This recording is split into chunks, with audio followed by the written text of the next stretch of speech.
Control going to need to be a little more on tap here for Locks. This is going to be a long game if this is how the pitching matchup's going to be. And that's a 4-pitch walk from Locks. So that'll put Valera at first, and it'll bring up the scariest hitter to face in the Northern League, the reigning Northern League Player of the Week, Bryce Lesher. And a lot of that's due to what he did last time we were out here. Yeah, you're seeing the entire outfield. You're seeing Charlie up here even point and tell him to go move to the right and back up. This is a guy you shift against because this left-hander has got insane pull power.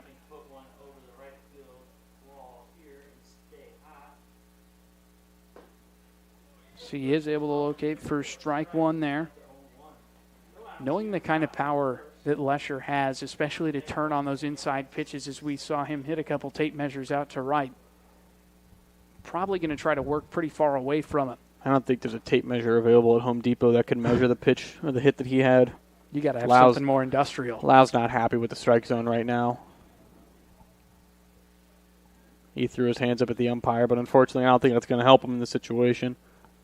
Perhaps him and Julio Garcia can commiserate on that one here later in this one. What if both pitchers just got together, talk to the umpire, and be like, hey, man, you need to fix it. We agreed that these we combined. So Mrs. Lowe.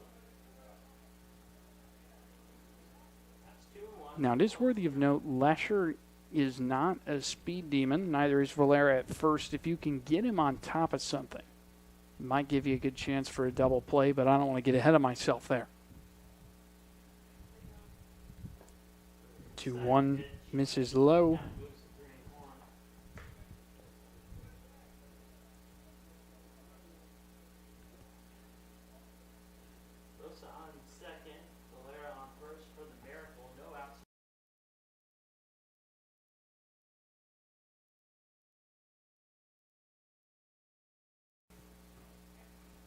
Still a 3-1 count here.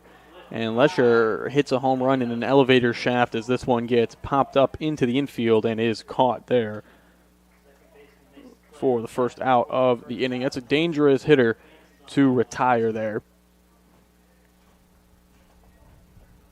And a good thing you do so, especially now with a 3-run lead. Retiring that guy with 2 runners on is a big sigh of relief for Lau on the mound.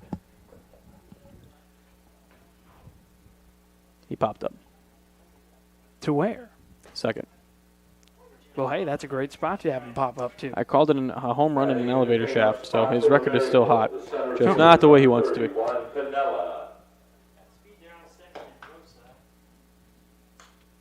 That one fouled back. Pinulas fouls that one off. So Brandon Locke's now ahead in the count. Trying to pick up that second out of the inning.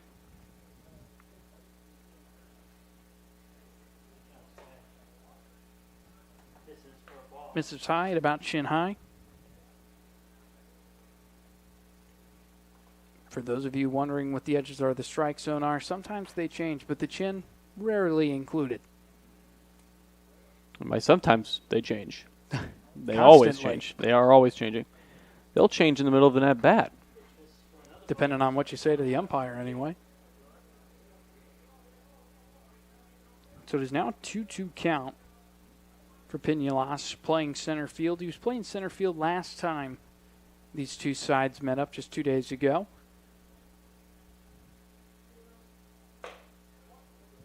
Box again struggling with the location, missing up and out there. Pinulas going to call time.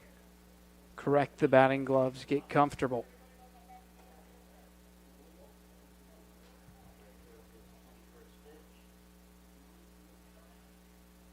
Full count, 1 down. Breaking ball misses a mile high, and now the bases are loaded for Mason Meyer.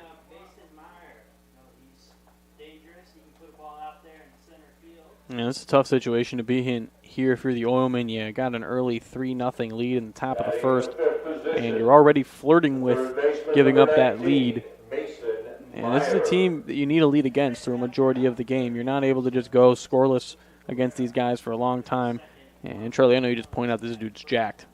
He's a big dude. This dude is This jacked. is not a guy you want to face with the bases loaded. I don't need to see a stat sheet to know that. This man eats iron.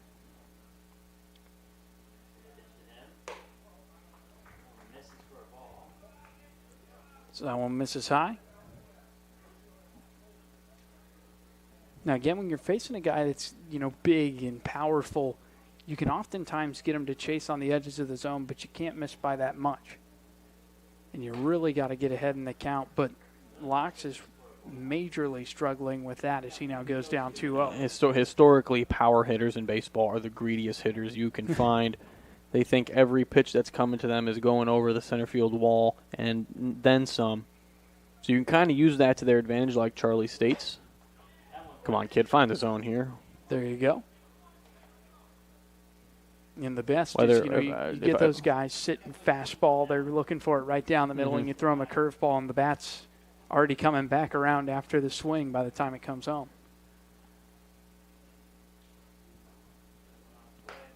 Swing and a miss there. Nice high heat from Locks to draw strike 2.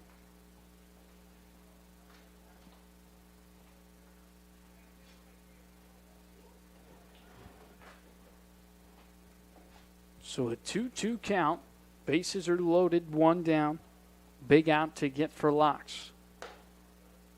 Misses just off the up and out corner. Mason Meyer.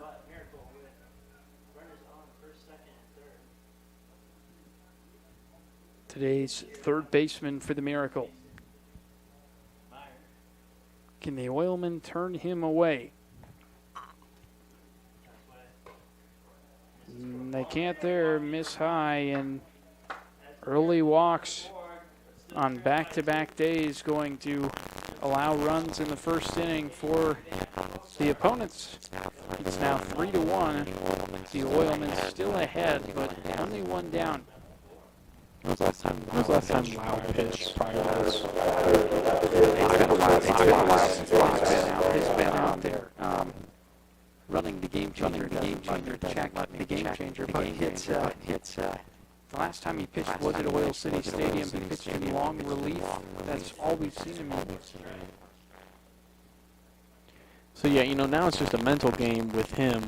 Hasn't pitched for a little bit. Hasn't pitched in a situation like this. You're going up against very good hitters. Very good. Elkhart County probably has some of the best hitters across the Northern League. And it's also worthy of note, it was a long drive for him. He got here under an hour from first pitch, so maybe didn't have time to go through his full warm-up regimen. So that one has popped up and out of play. Count stays 0-2. On the A.J. Van Bogart, today's left fielder. And maybe it's just a confidence thing, Maybe just needs to see a couple get out. Yeah, exactly. He gets through this first inning here, maintains the lead, and then he takes a much-needed sigh of relief.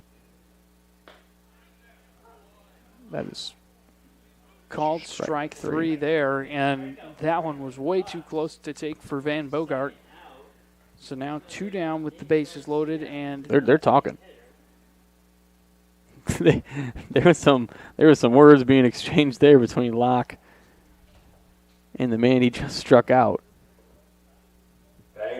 Perhaps commiserating over. I don't even know. I won't speculate. I can tell you it wasn't that. No, you never know. Nate Garcia, as I learned he prefers. How polite of you. I'm a gentleman. What can I say? And a scholar. Something like. Another pitch misses for a ball. Valera is at third. Pinulas at second. Meyer at first. So with the bases loaded for Garcia, he's the designated hitter, but down in the 7 spot. Nice location there.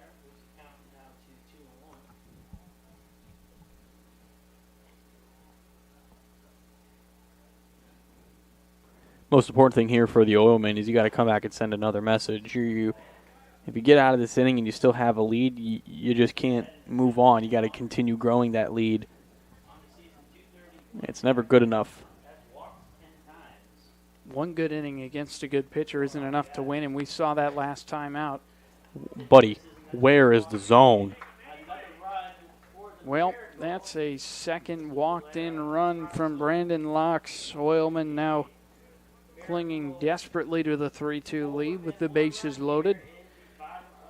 And it'll bring up Chirinos, the catcher for this squad. Chirinos, rather. 29, batting the 8th position, Gabriel Chirinos.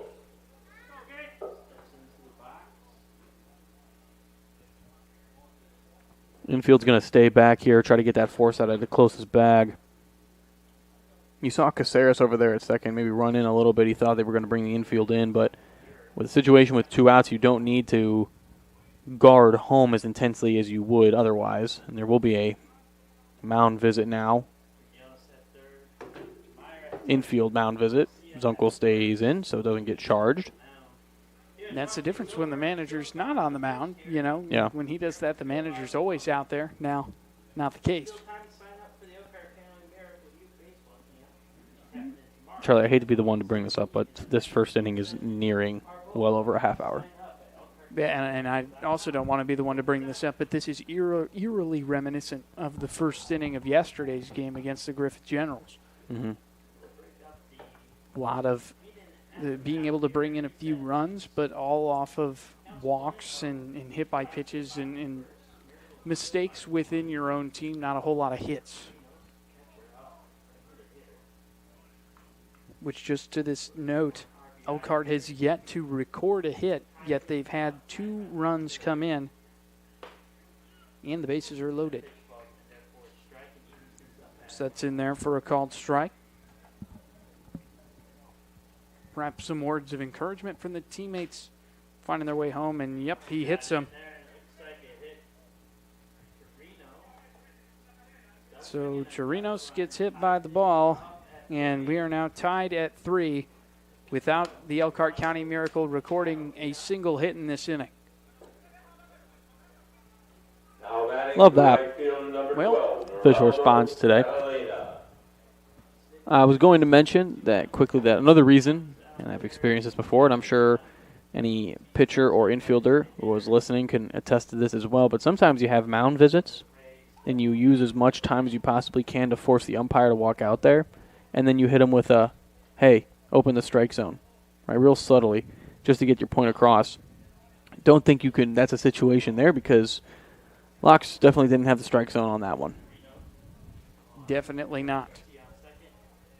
So Catalina coming in at one point listed at 6'6", 202 pounds, formerly of the Rays organization. He's played as high as high A ball. Again, that one was in the other batter's box and it was called a strike. And I mean, it's tough to say, but for a big guy like that, you get a lot of those. They make your zone gargantuan. So now in a 1-2 count. Yeah, but it's just supposed to be vertical, though, not No, horizontal. I know. And again, this is a guy that played professional baseball earlier this year for Lexington independent ball team as a relief pitcher. Never saw a professional at bat despite being a pro since the year 2019. And I'm assuming he was definitely utilized on the mound. But you saw him last time we were here. That 6'6" frame, and it's a little, and especially when you're on a mound, he looks to be a lot taller. Makes it really difficult as Locks finally gets out of it there. 2 strikeouts in the inning for Brandon Locks, and it's an evened up ball game at 3-3. We'll go into the top of the second when we return here to Elkhart. Wait! Let me help! Land of Frost! Premium meat! Delicious! And no byproducts! Toss it in. Et moi? Okay. Whee! Make the smart choice. Land of Frost Premium Meat. We don't go to the office, we build it. This is a truism with Ironworkers Local 395 and the Northwest Indiana Contractors Association. Our goal is to exceed our customers' expectations. We provide a skilled, OSHA-trained, drug-free workforce, as well as many other certifications from our 4-year training program. Every time you hire an ironworker from Local 395, you should feel confident that you are receiving highly trained, highly skilled, and drug-free journeymen and apprentices who take their job and your project seriously. For more information, contact us at 219-763-7900 or ironworkers395.com. Welcome back, ladies and gentlemen, where we have had a long first inning, hoping for a quicker second inning, with a few more strikes from both sides. Julio Garcia goes out to the mound. Worst part about it, Charlie, I'll cut in here. Worst part about it is, if you look at the graphic we just put up on the screen here, you look at runs 3, you look at hits 3, you look at errors 0, and then you look at Elkhart County, runs 3, hits 0. Crickets. Yeah. That's not great. If I would say both teams, essentially what we just did is both teams just kind of formally shook hands and agreed that, hey, we're not gonna count that first inning. And I think everyone, for those of you watching and listening, once again, thank you, should just forget that inning ever happened, and we should just start a new ball game right now, essentially. If we do 10 innings, that's fine. If we do 10 innings, that's fine. Because we'll do 9 innings of regular baseball, because that had to have been one of the worst innings of baseball I've ever seen in my entire life. It wasn't a great one. And first of all, we started this broadcast late, and we're 32 minutes in.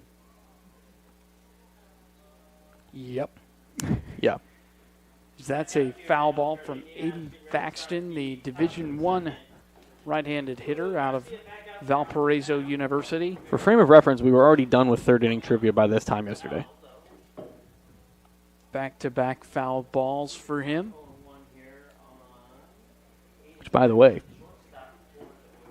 today's trivia, if you were paying attention yesterday, you're at an advantage for this trivia question. Oh, I'm looking forward to it. And if you weren't listening, well, too bad. That one fouled off the handle of the bat. Might have clipped him in the fingers.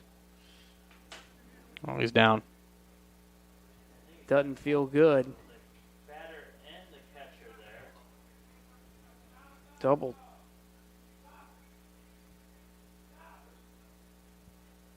Someone's yelling.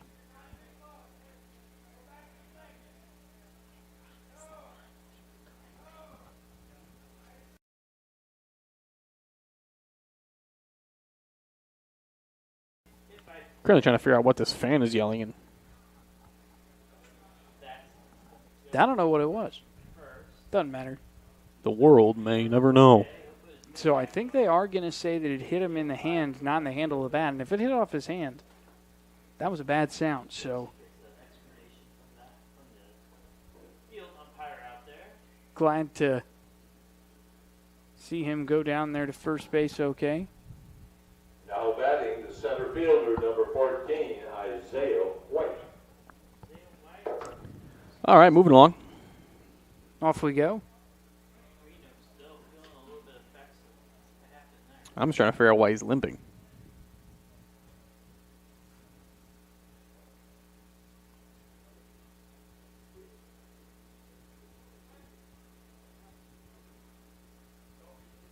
We're currently broadcasting this game from the Twilight Zone. This is a weird game.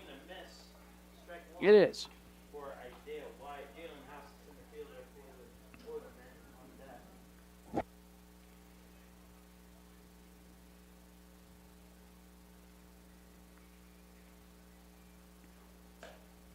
Pitch misses outside, throw down to first, back in time, and lucky there. Let me tell you something. He's lucky over there at first that the umpire's in the wrong position to make that call, because that probably could have gone the other way.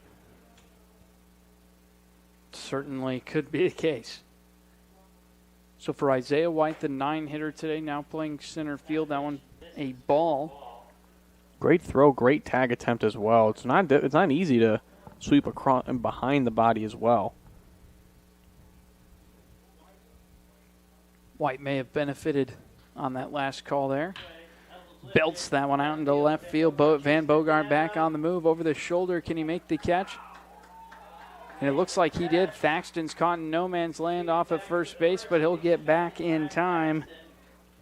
Dangerous play there and a nice effort by Van Bogart out in left. Well, with the white jerseys that Elkhart is wearing and those white advertisements in left field on the fence, it made it pretty difficult to track the baseball if you were Thaxton probably from first base. And a little bit difficult up here as well, but we have the excuse of looking through a fence and also being 400 feet away. But that was a close one and a great catch, and he almost got him off at first. I was going to say, and to add back onto that, you know what color the baseball is? White and red. Doesn't make it any easier. I do believe that the Oakland Athletics experimented not a couple years ago, a long time ago. They wanted to use yellow baseballs, same color as softballs, to make it track easier. That was a thing that happened in the MLB. As you can tell, didn't last very long. No. It's like playing on the golf course. People go out there with the bright yellow balls. I always feel like it's easier to just track the old white ones. That one taken hard up the middle, backhand can't be pulled off by Valera, and he just sits down on it. It's going to be an infield single. And I don't wish to Put laugh that one on. at Put that one on Shackton a fool. You know, it's one thing to be able to make the play on the ball, and it's another to nearly have it, and then you We're not laughing. You're not laughing at him. No, it was a tough play. He's laughing about the play in its entirety. So I'll now bring up Denton. Denton was frustrated after the last game. He barreled up 3 balls and got out each time. And that one almost barreled up him as he has to turn his body away.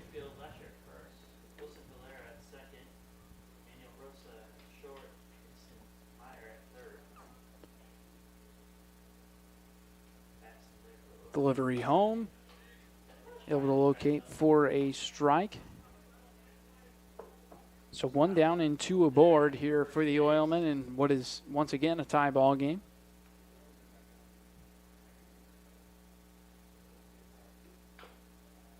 This one foul back. Denton will see another.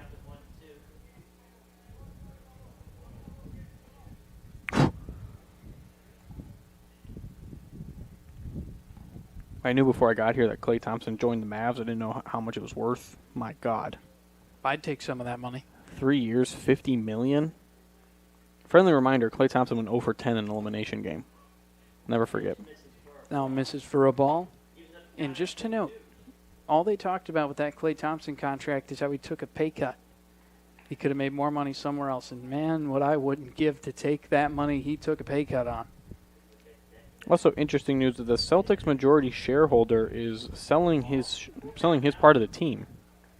That's going to be an expensive Whit Grusebeck. sale there. Yeah, wow. Interesting to see who picks that up. So a full count now for Denton in the 3-hole. Runners at first and second, and he will take ball 4. And the bases are now loaded.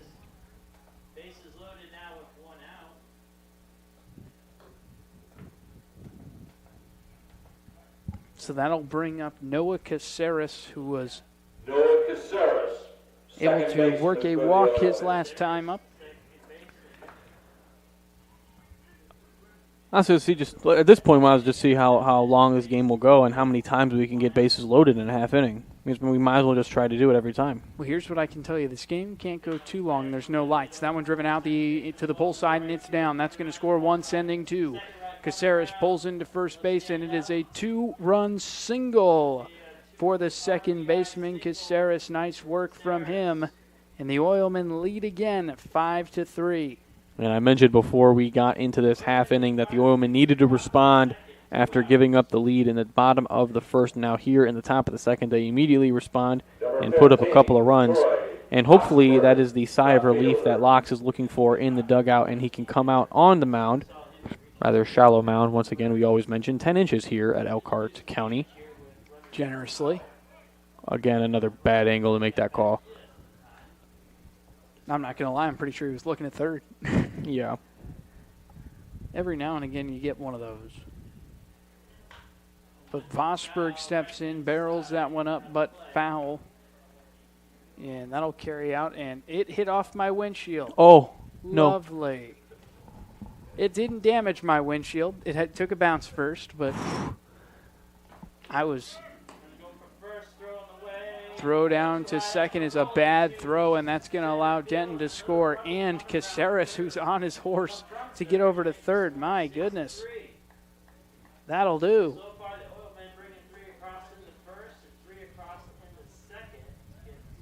Putting the one down as a throwing error. No, I'm going to call that one an error. Just a thought. That's what you get. That's what they get for, I guess it wasn't Elkhart, but you put a ball off Charlie Schmidgall's windshield. He's become a less favorable scorekeeper. Well, technically, that would make me unfair to Troy here. Vosberg fouls that one off. So only one out here in the top of the second. Still a little bit more time for the Oilmen to get some things going. It's Charlie, it's fine. I don't got to keep looking at it. Maybe I just like looking at my I car. also say that. I also say that not being able to see your car. So actually, look at that. The person that parked next to me is now moving their car after seeing that one bounce and hit mine. Go ask him. Go give him your keys. There's a swing and a miss there. Strike 3 on Vosberg. And now 2 down with Caceres at third. Well, I want to give a big shout out to General John Lieber, because yesterday I parked at Griffith just to get the equipment out of my car and then up to the press box. This one gets rolled away. Runner comes home. There it is. Nice work from Caceres on a wild pitch to be able to get in and score and make it 7-3 now for the Oilmen. I leaned over just a little bit just to track the baseball, and by the time I leaned over, Caceres was barreling towards home, and I'm like, oh, wait a minute. He's a big guy to be moving He's like that. very fast. But yeah, shout out to John Lieber, who told me to move my car, because later that night a car did get hit in the same spot that I parked originally. So thank you, John. His car had also gotten hit in a similar spot. A couple games ago, yeah. So just remember, folks, when you pull into the park, oh, man, he took some time to think about if that one was a strike or not. It's 1-2 now for Johnny Wendling, 1 for 1 in this one as he takes one way outside. Ball 2-2.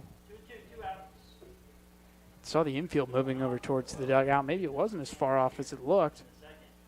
That one low and away again.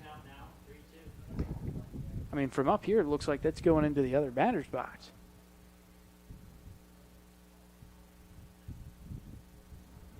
So full count, 2 down. Wendling fouls that one back. You know, I mentioned this. I was talking to the PA man here before we started talking.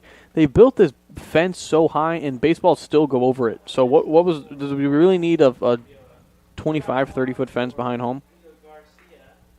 I guess maybe. I don't know. I don't know, indeed. So Wendling goes to first. Henschel now due up, and shout out to Bob, great guy up here with us. We love him. PA booth. Ryan Henschel, right fielder. And that'll bring up Henschel, sporting the number 11. This one hit hard over towards short. Rosa backhand throw across the diamond. Henschel digs in, and they call him out. Tough break for him. It was close, but no cigar. Oilmen pick up 4 in the inning and lead it 7-3 when we return bottom 2 here from Elkhart. And for back patients to have a lot of questions. But at Midwest Orthopedic Specialty Hospital, we ask a lot of questions too. We want to know about their jobs, their hobbies, their lifestyle. Because spinal conditions are oftentimes complex and multifaceted, the best solutions take into account work and lifestyle. The spine is at the basis of everything that we do and who we are. For us, surgery is not the first priority. Finding the least invasive option to give you your life back is. Who is the IBEW? We're the people who bring the power to your home, the ones who make sure your phone calls and internet keep speeding along. We build things like schools and hospitals. We bring the biggest shows and sporting events to the world, keep America's railroads on the right track, help cities, states, and the federal government work for you. And we proudly build products made in the USA. The International Brotherhood of Electrical Workers, the IBEW. Inning number 2 for Brandon Locks. Going to be coming up here as the lineup turned over in the first inning. It'll be the leadoff hitter Manuel Rosa. I mean, really, we started this game over again in the second inning is all I've picked up on. I'm really hoping we don't restart it here in the second. By the way, Zunkel is currently talking to the umpire, and I would love to have a microphone on the field right now between this lovely conversation because it also looks like Elkhart's talking to him too. So this might be a group intervention here for the home plate umpire. I'm almost wondering if the discussion – okay, so it looks like there is a change in the field. This is going to be an extremely complicated change to make happen on Game Changer, so I'm glad they did this for me.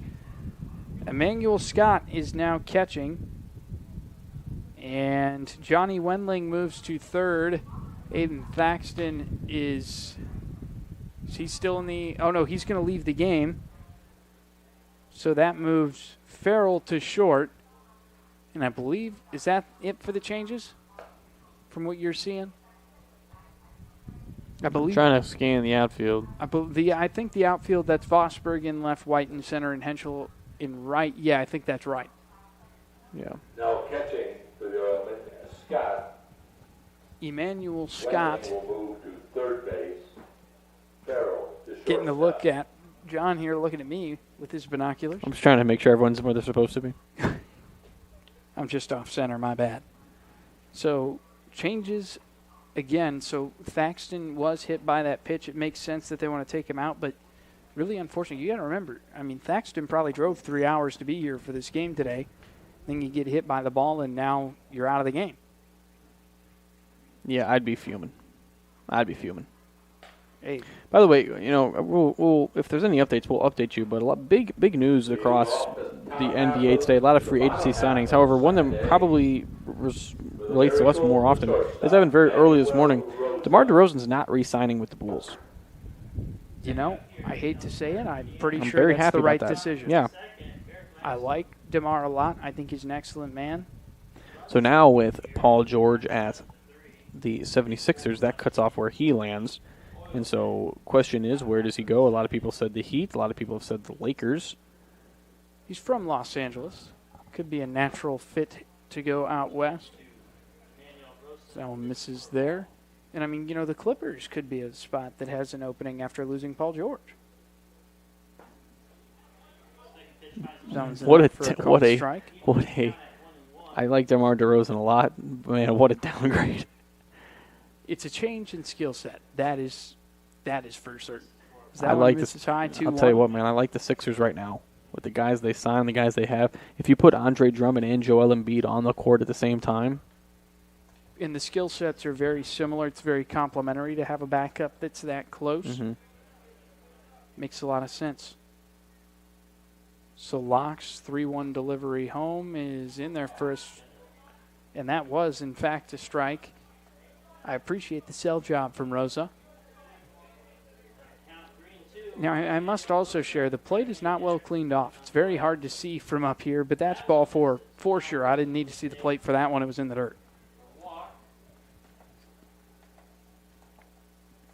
Are you saying the plate is clean or dirty? I'm saying it's not clean. I'm saying from my perspective, it's very hard to see what is plate and what is not. Don't make excuses for him. Don't. Now, if I were a player interested in getting tossed out of this game, I might find the spray paint can and go out there and paint it up for him, tell him, Let me tell you something. I'll just come out and say now, if I was a player in this game, I would have already been tossed. I'm pretty mild-mannered. I don't think I'd not been tossed. I'm not. Valera showing bunt and pulling back. Here he goes with this again. And it works. I mean, he's not seen nothing but balls since he does it. And third base is playing quite deep. Sounds in there for a strike. To Wilson Valera, the player manager for this Miracle team.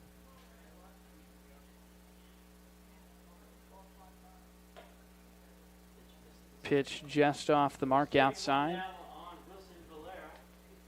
3-1, and things are going slow, and they don't have the look of going a whole lot faster.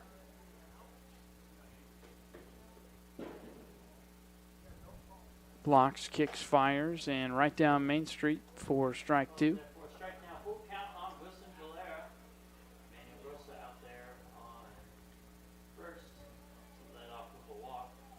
It's a full count. Rosa at first. Locks comes set, delivers home, and can't find it. Is it just me, or is Wilson Valera's bat way too short? He might have just had whatever he could find. I mean, I don't he's know. a coach. I was trying to see if he was choking up on it, man, but it looks like his bat was at least 8 inches too short for his body. You know, I think you just kind of got to take what you can get, and I am going to report that there is action out in the Oilmen bullpen. Carlos Guzman getting up and loose. The Cyclone. So that one misses inside. That's I've got a guess for the university. Yeah. Would that be Moraine Valley? It is, yeah. You want to know the history behind the name? Hit me. So, Moraine Valley, the campus it lies on, used to be, I believe, it was a farm, and I believe it was a sod farm. Mm. And then a tornado swept through it and destroyed it, so the owner just sold it to the campus. And in homage, they named it the Cyclones. There you go. There you go. Wonder if there's similar heritage for the Cyclones of Iowa State over in Ames, Iowa. Maybe. 2-0 is popped high from Lesher carrying out and foul ball. I learned there's a guy on YouTube who I enjoy to watch who makes these incredibly long videos, not documentaries, but lectures of why sports teams are called what they are, does the history of the names. And I learned this the other day that the Maple Leafs, the Toronto Maple Leafs NHL team, many people ask why it is not Leaves, right? Right. Because it's not actually. Whose car did that hit there? No one's car. That You're was good. off the concourse. So, history lessons on the Toronto Maple Leafs. It's not plural leaves as in what comes off a tree.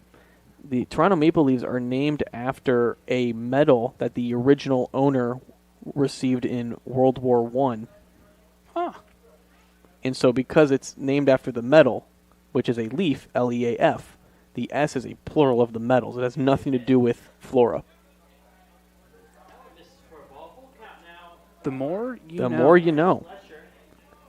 Every day it's educational. Also, do you know the Canadians is spelled wrong? Oh, I did know that. Yeah, it's the French way of spelling it. Bonjour. Full count here.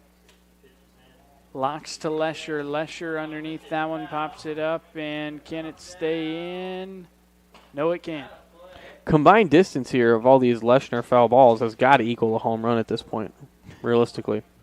It's trying to get the transitive property, get them to all Well, I'll work tell you what. together. I'll say this. You go back in history and look at this. This happens more times than not. But guys who win the home run derby in the MLB, the rest of that season are terrible because they get it in their head that every pitch just has to go over the fence. And I'm not saying that's what's happening here with Leshner, but maybe he's not getting the full look of the baseball as he's trying to put too much power on it. Like you said, Charlie, hitter of the week for the Northern League. Did they load the bases again? That's another one. And here comes Tyler Zunkel out to the mound. I think he's looking down to the bullpen there. Let me get one last look here. I can't envision he's going to take him out quite yet. Carlos Guzman getting loose in the pen.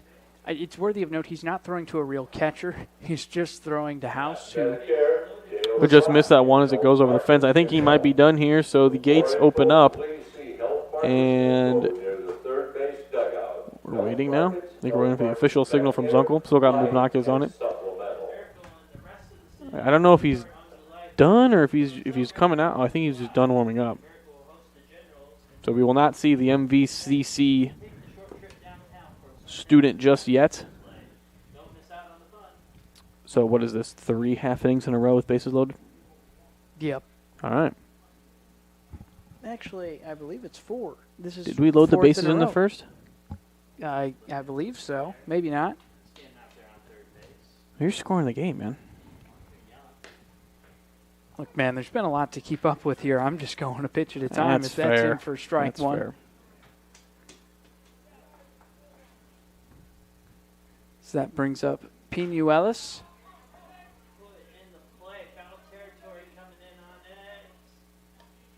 popped up and handled over at first base by James Denton. Oh, it's nice to see an out. There you go. Well, you got a 4-run lead here if you're the Oilmen, but that doesn't really mean much after the way that Locks has thrown so far this game and the way the defense has gone. Batting for the Miracle, third baseman, Mason Meyer. I believe that's Aiden Thaxton right there. It is. Maybe we should bring him up here and ask him how his hands are doing. He doesn't look like he's Happy. too happy with how he's feeling. So, I think it'd be a great time to pester him with questions. oh, great call. Mason Meyer, the third baseman, takes ball one. This is his second consecutive at-bat with the bases loaded. A statement that should never be said in the second inning of a baseball game. Yep. And I'm getting a call from Tyler's uncle. Answer it. Put him on the mic. Hello, Tyler.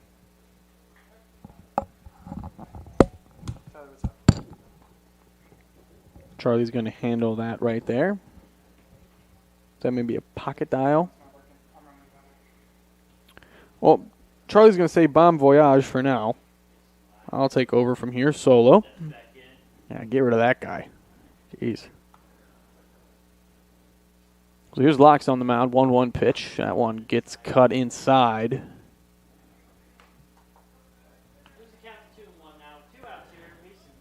Makes it 2-1. Charlie has worked his way down to the dugout. Currently talking to Tyler's uncle. He's going to run back up here now. Looks majestic. Another inside pitch there. Locks not being able to find the zone at all today. Bases loaded here. A 7-3 ball game. 1 out in the bottom of the second. Isaiah White in center field is pretty far back on the outfield. Infield's back as well, not directly to the dirt.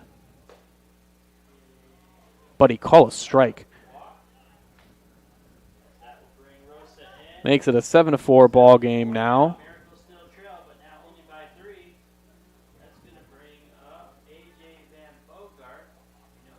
And here's the thing. Here's the thing now.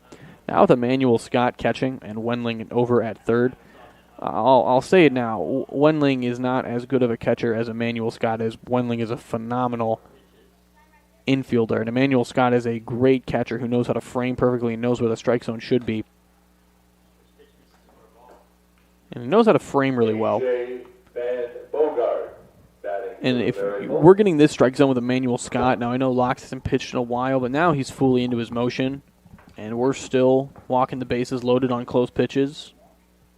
So, what's up? I was called to see if I could locate an ice pack because Aiden Thaxton is in pain, and there is no ice pack in the concession stand. I'll tell you what, if we find a bag, I got a bunch of ice in my water here, and I'd be willing to volunteer it up. I'm just tired from running down there and running around. That's fair. All right, I'm going to run down there after break. I'll give him that. What an MVP you are. I know. Because we have a freezer up here, but I don't think it's actually functional. He's got to find a bag or something. So that's in there for a strike. 2-2. Scoring the game and running around and looking for ice. You know, we're really jacks of all trades here in the booth. I didn't know medical staff was also on our business card here for the Oilmen. That's just something that just got added. That one murdered. That is smashed. Vosberg back at the wall. And it bounces off of the wall. They're going to have to make sure they don't lap Valera coming in home. And 2 will score on the 2-run single out to left. And my goodness, things just keep getting worse for the Oilmen. I believe the highest scoring ball game in the Northern League this season is still our game against the Panthers that you missed, a 20-16 game, so 36 total runs. I think this is going to beat it. Well, that field had lights. That's the key part here. Is there are no lights. Well, I mean, also that was a morning game, so it doesn't matter regardless. That's true. I understand the point you are trying to make. I really do. That's a ball there to Nate Garcia, the 7-hitter. I believe it was a strike. Oh, it was. Yeah, this umpire just doesn't call those. So, oh my God. Ooh. Ooh. Yeah, 2 down. Wow. 1 out, 2 down. Runners at first and second. That one outside for ball 1. So here's the thing. That's a ball there, and justifiably so. Here's the problem. The pitch immediately before it was called a strike, and it was essentially the same pitch. It's making it a little more difficult on the hitters. Locks is frustrated. You see him throwing up his hands. Well, I mean, do you want me to tell you why Locks is frustrated? Is that a swing and a miss for his third punch out of the game? That was his 77th pitch. Through an inning and 2/3. Yikes. But he did get the out. That'll now bring up Chirinos. Gabriel Chirinos, batting for the Miracles, the catcher. This is going to, I would assume Locks may be done after this inning. And if that's the case, it would be back-to-back games with Oilmen starters only going 2 innings, while giving up 4 or more runs. Not ideal. See if Locks can find his way out, as that one has popped up into foul ground. It almost seems like Locks is, now that he's getting incredibly frustrated, he's almost pitching a little bit better. They're making him mad, and it's working for him. Yeah, I mean... Got to get him like Bobby Boucher.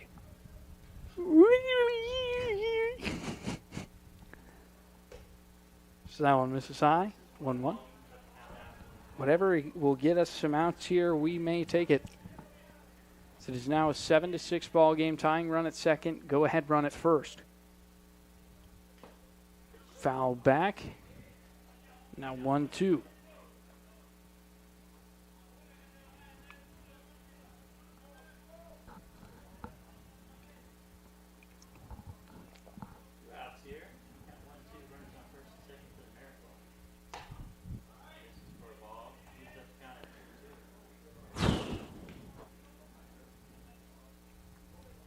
And you kind of think the Miracle have to be frustrated with the strike zone as well. They are. Chirinos sees a 2-2 way up and out. Full count now, 3-2, 2 outs, runners on first and second. Meyer out there on second. A.J. Van Bogart out there on first.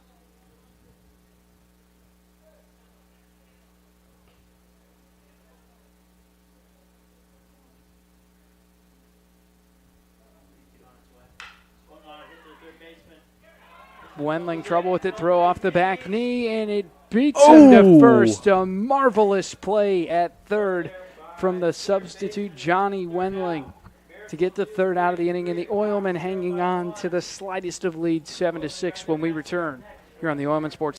You like to work with your hands, creating something from nothing? Then think about Laborers Local 41. You'll get 432 hours of apprenticeship training, all while earning a wage with benefits and incurring no student debt. You'll travel to different job sites, learn tons of skills, and in a lot of cases, be the first one on and the last one off a job site. It all starts at laborers41.com.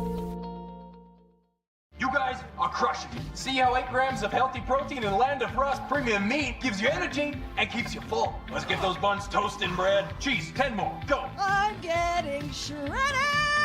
Make the smart choice. Land of Frost premium meat.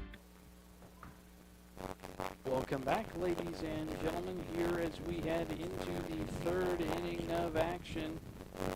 Oilmen with a slight lead, 7-6. Getting ready to face Julio Garcia once again.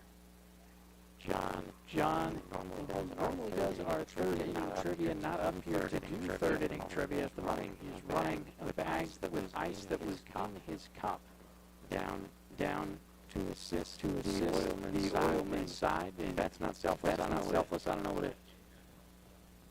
So Ian Farrell, will be leading off 7-8-9.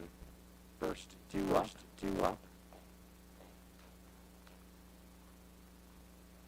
Garcia's got to bring the A-game out there.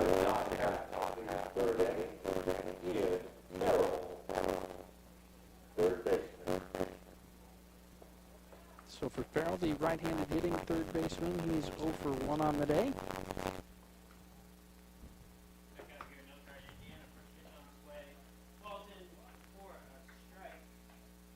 So that'll now be a strike on Farrell.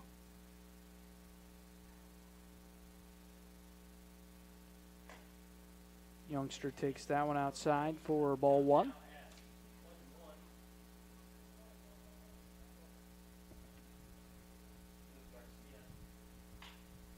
This one hit softly over towards short. Throw across from Rosa, and it's in time for the first out of the inning.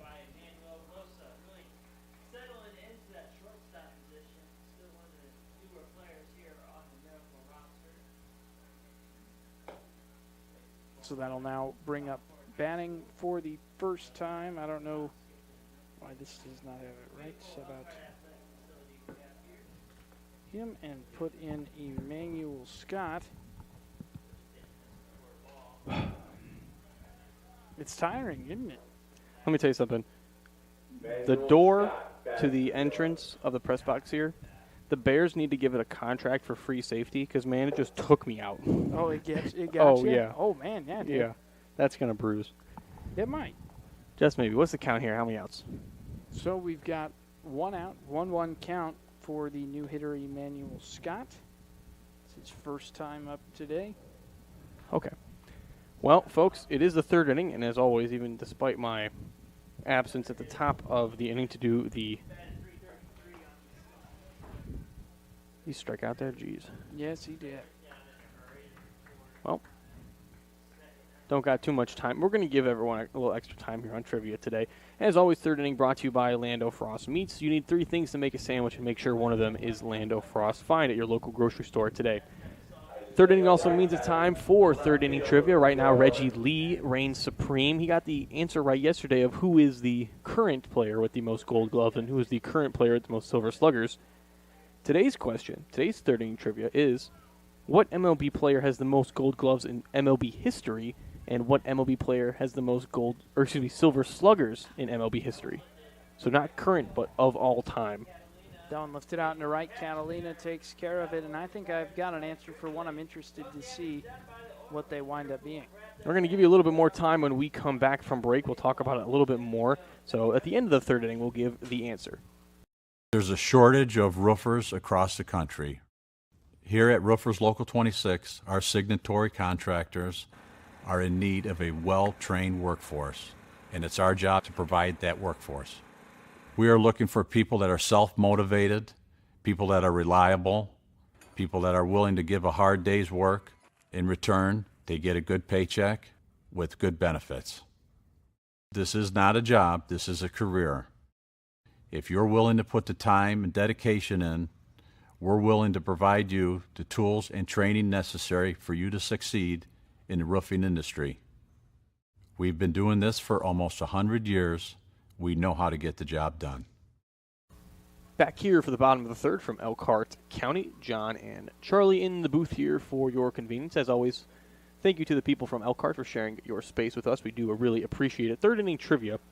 Who has the most gold gloves in MLB history, and who has the most silver sluggers in MLB history? We're going to wait a little bit to give you folks at home a little bit more time to get your answers into our Facebook.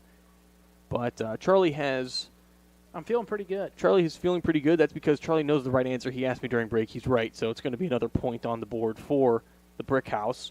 But we're not going to give the answer just yet.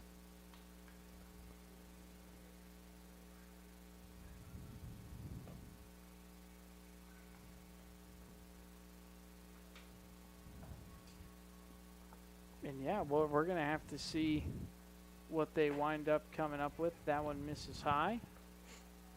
And the warm-up for the new pitcher, who is number 10, Carlos. Oh, my goodness. It's been brains.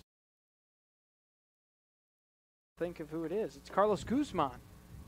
Carlos Guzman coming into this one, and not you want to third inning, but it is good the Oilmen do have a couple extra pitchers on the staff today.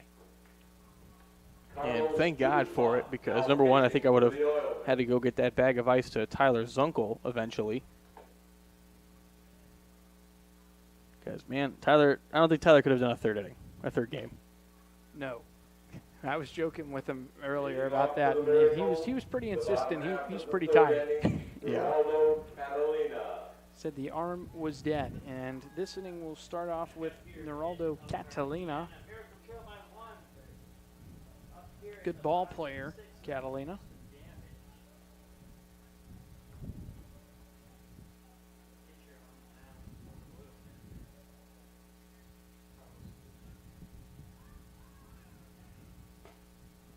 So that pitch is right down Main Street for strike one.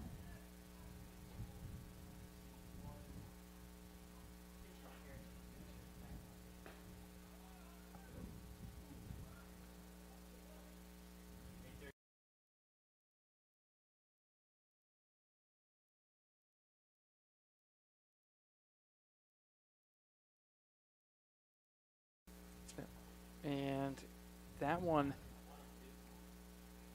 off the mark. 1-2 now for Catalina, who, again, a product of the Dominican Republic, was playing for the Rays organization not too long ago. That one up over the head, over at second.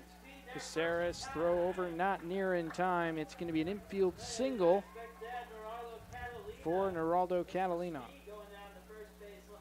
That's a tough ball to have just die in the middle infield there. That's probably a shortstop's ball, realistically speaking. But Caceres did a great job having to go at it from the opposite direction and then throwing across his body to make the throw, and an accurate throw as well. Catalina just is 6'6" with speed, which you don't see too often. I was about to say, look at that hunched over. He's the same height as the first baseman on the bag. So yeah. It's got to be worth something. Denton's not a small guy either. So Guzman now facing the top of the order, Manuel Rosa, playing short today. So that one's in there for a called strike. Now 0-2. Rosa probably a little frustrated. That one felt like it might have been outside. Catalina on the move, throw down to second, tag applied, and can't hang on to the ball. Umpire was loaded up with that right fist, but just couldn't hang on to it, so that's going to be a stolen base for Catalina. What's the count? I lost it. It is 0-2, or 1-2 rather, after the ball allowing him to steal. No outs. No outs. There you go. That one hit hard the opposite way, but foul. Did it hit my car again? Barely.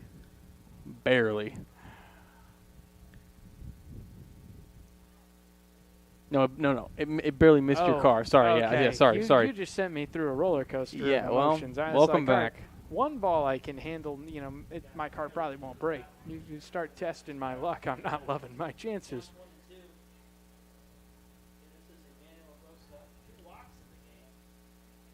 Welcome back off the roller coaster, but I'm not letting you unbuckle just yet. We're still going. This podcast.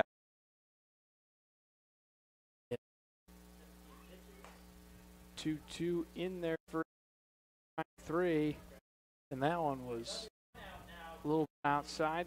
We'll take it. Guzman gets the first out of the inning. That'll now bring up Wilson Valera.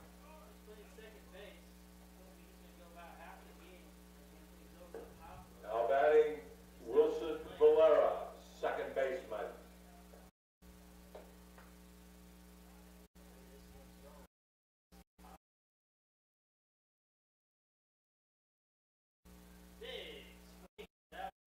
Was doing.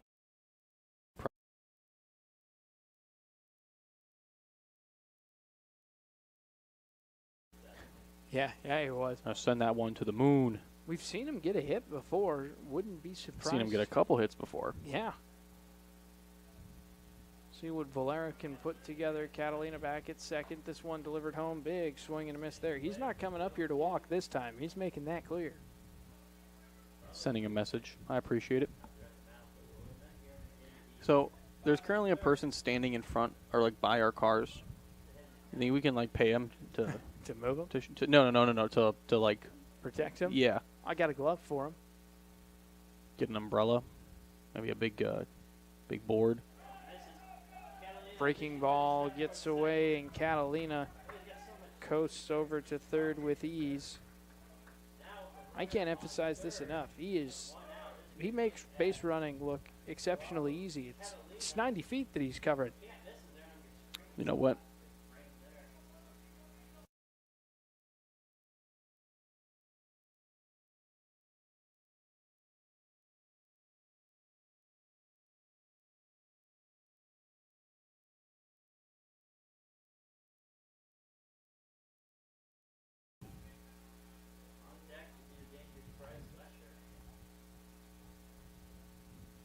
So Valera now facing a 2-2 count.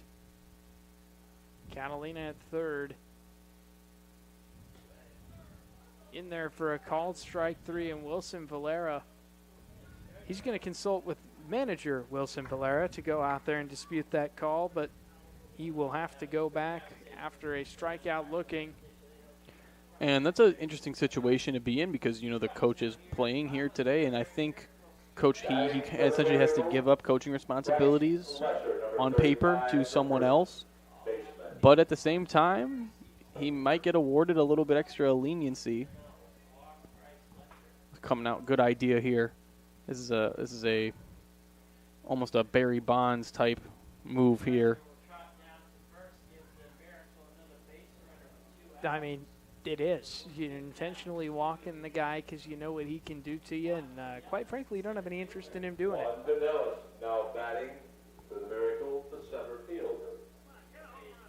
Especially knowing who Guzman is as a pitcher, he likes to throw strikes. And believe it or not, a little bit slower strikes are exactly what Bryce Lesher likes to hit 400 feet over the wall. Yeah, you might as well put it up on a tee for him. Yeah, and so good decision to avoid that matchup. So one misses high. So now facing Pinuelos.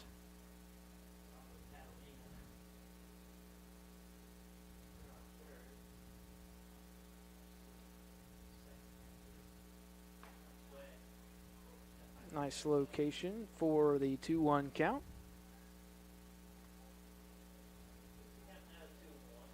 Still a 7-6 ball game here with a runner on third. This is a tight play here. Scott can't believe it. I can't believe he thought he was going to get it. Well, the way the strike zone's been, Yeah, that's been that's true. consistently a strike the entire night. I guess I shouldn't even say consistently. It's just been a strike sometimes. 3-1, breaking ball, misses high. Not an intentional one, but a walk that time, and it'll bring up Meyer. You're never going to believe this. Mason Meyer is batting with the bases loaded for the third consecutive at-bat of this game. All this guy does is get aboard with the bases loaded, and he's walked in 2 RBI today. I mean, I feel like runs batted in, it's a little bit, you know, more RWIs? runs walked in. I feel like there should be a designation. RPI, runs participated in. He was involved. There you go.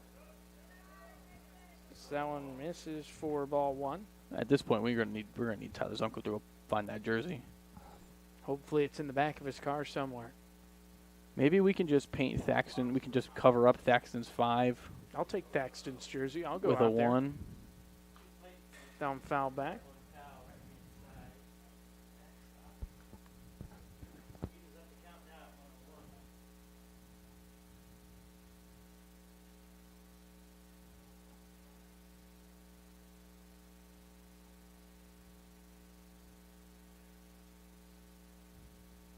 One. This one popped up and carrying foul. Big moment here. 90 feet away from tying this game, 7-6. Oilmen trying to hang on 1-2 the count. Mason Meyer watches one at eye level.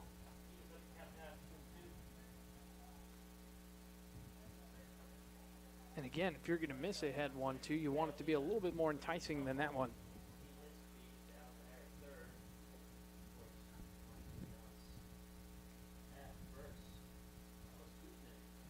Come on, Guzman, get this guy.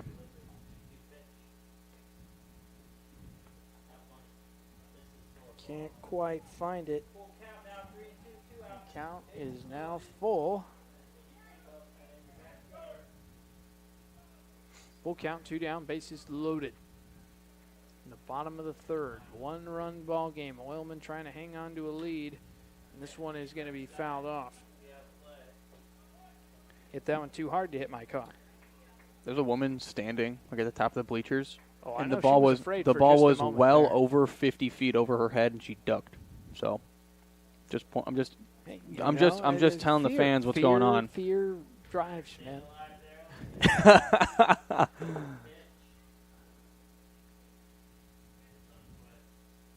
Swing and a miss, strike 3. Able to get the outs without giving up a run. So Guzman strands the bases loaded.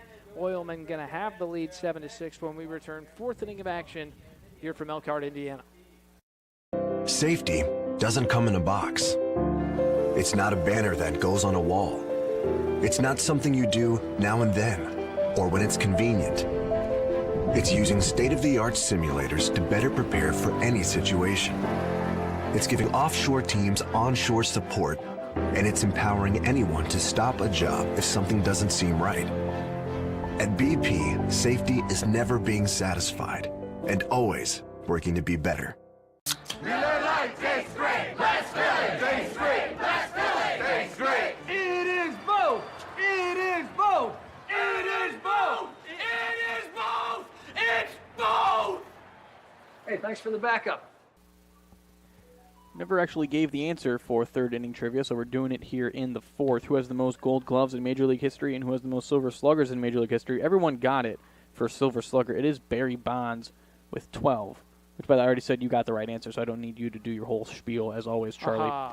So Barry Bonds, number 12, and we got 2 answers. We had 2 people give an answer in the Facebook comments, as always. Thank you. Both of you were wrong.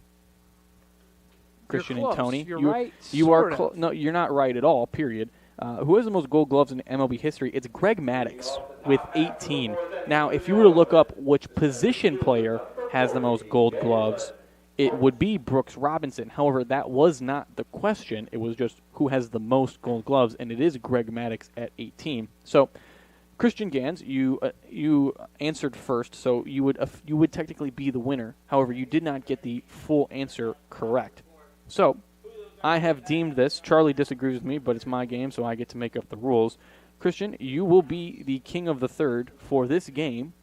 However, you will not retain your title come tomorrow. I thought you were right enough. No, he wasn't right. I know. He just wasn't. You got half the answer, which I guess it's my fault that I put into 2-parter, to be fair. And most people don't know this, but there has been I don't even think you know this. There has been a season-long total of who has the most right answers. We're gonna be. Well, you're not participating on that segment of it. Yeah, it's true. Oh, close play, but can't make the catch out in left, and that's going to give House a single out to deep left field. So, Christian, I think it's your second time getting a right answer, second or third maybe. So, yeah, from hockey trivia. Yeah, Christian, you definitely get right answers, just not a full right answer. You get 50% credit. So you are king of the third for this game. You will not retain your title come midnight tonight or come the start of the third inning next game, which we are at Highland tomorrow. We're back in our area, and then we are going to be back out here on Wednesday. Look at Charlie's face. He's so excited. He's so happy. I've got a little vacation He's house so out here happy. At this point. He's so happy to be here. Holds that one a little extra long there.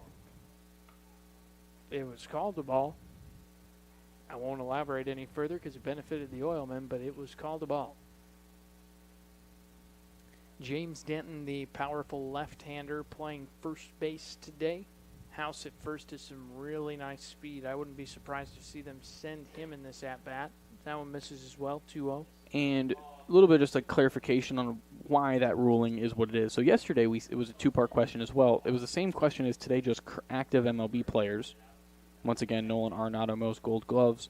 Mike Trout, most silver sluggers. He's close, by the way. 12 and 11 is not far off. if Mike Trout has some healthier seasons, he probably has it. Mainly because in our lifetime there hasn't been many great center fielders who hit the ball really well. No, but he is certainly one when he is healthy. That's for sure. So yesterday the rule was if you got half the answer right, you would get it. But if someone came in after you and got both of them right, you would then get it. No one today got a complete right answer. So, Christian, you're just going to be king of the third for the night. Take that as you will.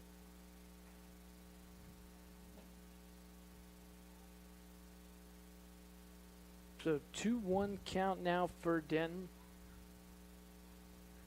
House taking off for second. Swing and a miss from Denton. Sliding. It's safe. House thinking on his feet, following the stolen base. He's going to pick it up, and he's going to go all the way home. Excellent speed, and look at that lightning fast. On the bad throw, he is able to find his way all the way home. Jalen House extends the lead 8-6, and now Denton batting with the bases empty. That's Ellie De La Cruz type speed there.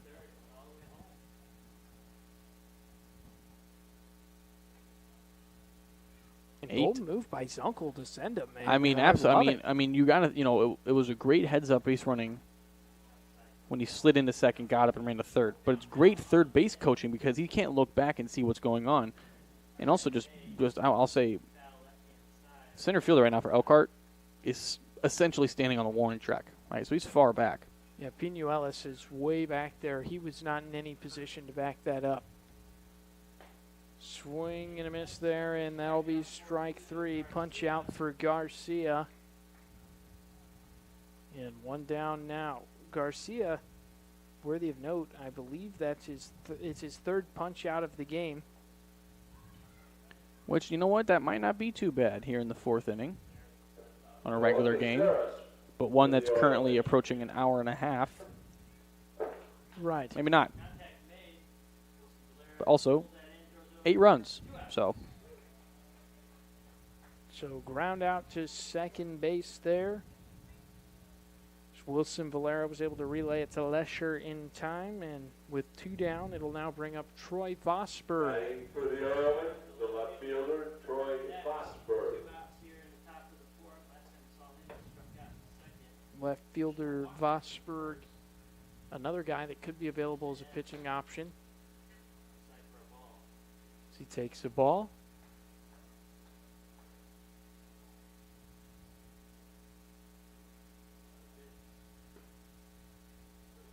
That one is in there for a called strike.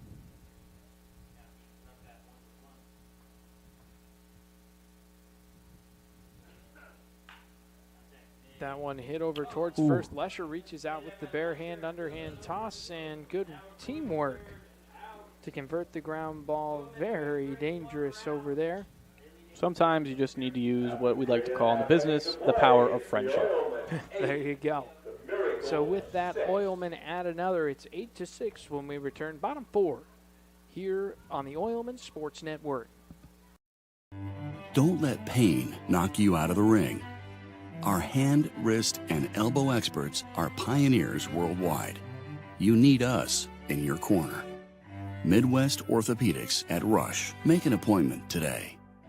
After our minimally invasive spine surgery, 80% of golfers maintained or improved their handicap. Be treated by the pros to play more like a pro. Midwest Orthopedics at Rush. Make an appointment today. That's right, Candace. We're getting multiple reports of this mysterious but powerful phenomena. People are experiencing a sound, after which they drop everything, and I mean everything, and run to their nearest White Castle. Now, we are urging folks to stay calm. There's no evidence that this... Richard, we're live. When the crave calls, Richard, we're live. Go to White Castle for the $5 bacon bundle with 2 bacon sliders and a small fry. White Castle. Follow your crave. Welcome back, ladies and gentlemen. So I am joined alongside my weatherman broadcast partner, John Mastay. John, we've been everything else today. Yep. Why not give the weather, too? If I need to step into that Al Roker's role, do I need to also tell this person turned 100 today in Mayberry? Remember when he did that on the Smuckers I do. What was remember with that segment? That was a weird segment, realistically speaking. They still do it. Oh my gosh. Currently here in Elkhart is 73 degrees. UV index a low of 0, 8 mile per hour winds, 13 mile per hour gusts. Feels like 72. So a quite literally textbook day to play baseball. It's beautiful here. The sun is setting, and that's kind of the problem we're facing here. 9:22 sunset today. And no lights here. Will be important. That number is important. And the reason we I normally just say sunset because normally we have to figure, all right, players are going to need to adjust to the lights, and they're going to have to make that quick adjustment. Normally happens around the 5th inning, 6th inning at Oil City. But today, there is no adjustment to be made. The adjustment is pack your things up and go home once it becomes too dark. Zone is in there for a strike. Yeah, no lights here at American Park here in Elkhart County. And I'm going to give the field credit where it's due. That's one of the few things that's not great about this field. That and the 45-foot fence in front of us. That would be the other. Yeah. So no lights and a fence. The playing surface itself. Mound's also probably nice. not great. So 3 things. I think the field itself isn't too bad, though. Pretty well taken care of. Okay, yeah, okay. I would say quality is good. We've seen a couple ballparks, and we saw it at Griffith a lot yesterday. The field kind of playing an aspect in where a ball goes. Yeah, like you said, they take good care of the field here. After the game, you can see Wilson Valera putting a lot of work in. However, they have the same problem that Oil City does, where like that little cone off the pitcher's mound is like slanted. Yeah, it's gotten a little extended. Maybe had a really tall pitcher pitching. My guess might be Geraldo Catalino. Yeah, it might be. Zone's fouled off.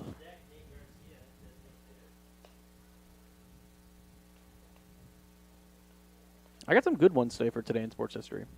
I'm looking forward to it. Yeah, this one's a good one today. There's kind of 4 things. And one of them I'm kind of mad I didn't talk about the other day. So. This one popped up and it'll carry out.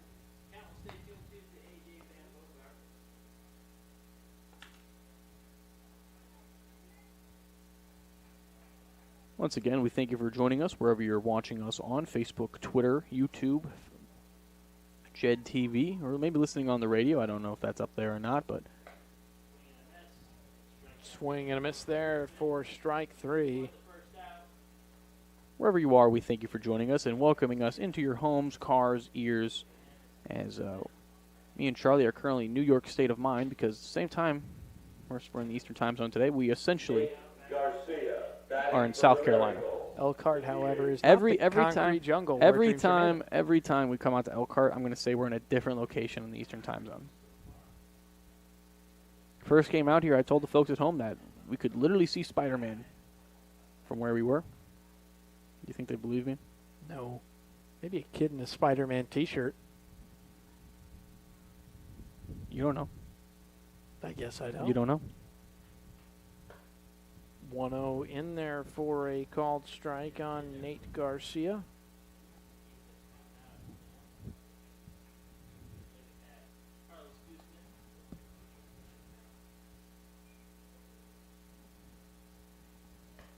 Swing and a miss there. 1-2.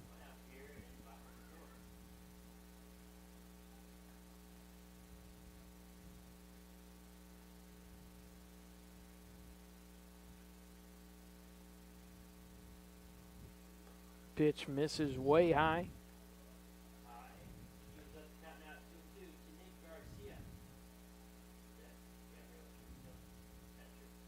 By the way, as you're looking over at the immaculate grid, it is Canada Day, which is the reason for the grid being all Canada themed. As that one is fouled off.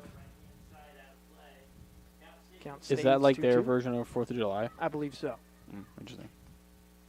And there's been a lot of, I can tell you that there's at least one very good Canadian ball player I loved growing up watching. Joey Votto. A lot of people don't know. Oh, really? Oh, you know what? I did know that. 2-2. That one popped out of play. It's a really weird reason I know that is because I remember he used to dress up like a Canadian like state forest ranger as a joke. That's the only reason I know that. Yeah, I think there's got to be at least a few more you can mix in there.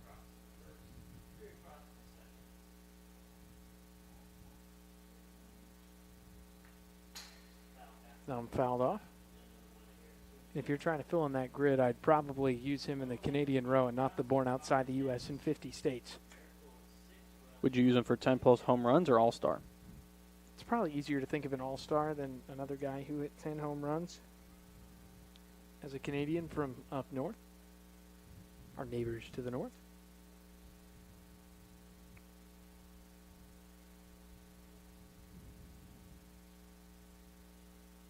Two. Ooh, breaking ball back behind him. I mean, I figured the percentage was going to be high on that one there, John. He also is technically with the Blue Jays, just not at the major league level, I don't believe. Yeah, has he played a game? No, I don't think so. Yeah. It's so unfortunate that the Reds wasted his career. I mean, he was a great player. He was. So that's fouled off there. Trying to think of other notable Canadians. I'm just trying to think of players born outside the United States, which nowadays is pretty easy to think of. Oh, Bob's helping us out.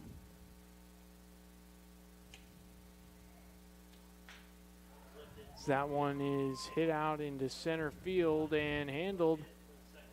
Good work out there. And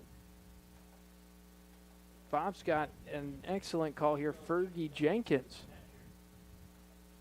Fergie was probably an all-star, wouldn't you say? A few times over, maybe. You gotta give him something. 4% on Fergie Jenkins. In the bottom Excellent right call column. there, Bob. Good job. 4% is high for Charlie Schmidl on Immaculate Grid Baseball. This guy gets point something in percentages sometimes.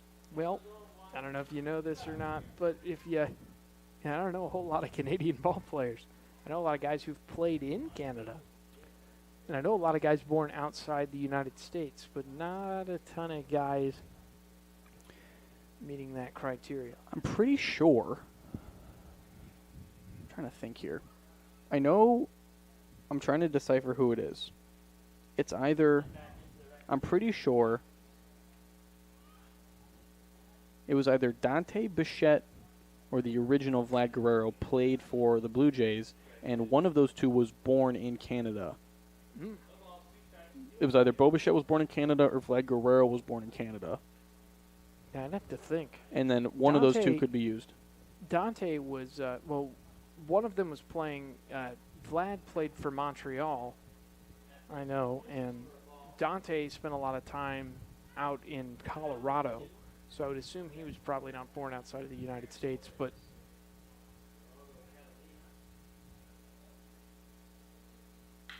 that one is pieced out to left field, back at the track at the wall, and kiss it goodbye. It's a home run to deep left field. And Chirinos sends that one a mile out to left. It's an 8-7 ball game. I mean, that's the second time, maybe third time today we've seen a ball just clobbered to left field, and this time it actually goes out of the ballpark. We've seen the Mother Nature of Elkhart County blow balls back in, but not there. Still an 8-7 ball game, though. Oilmen do have the lead, but here in the bottom of the fourth, a 15-run ball game on the day, which realistically speaking isn't even close to the highest scoring game we've seen this season.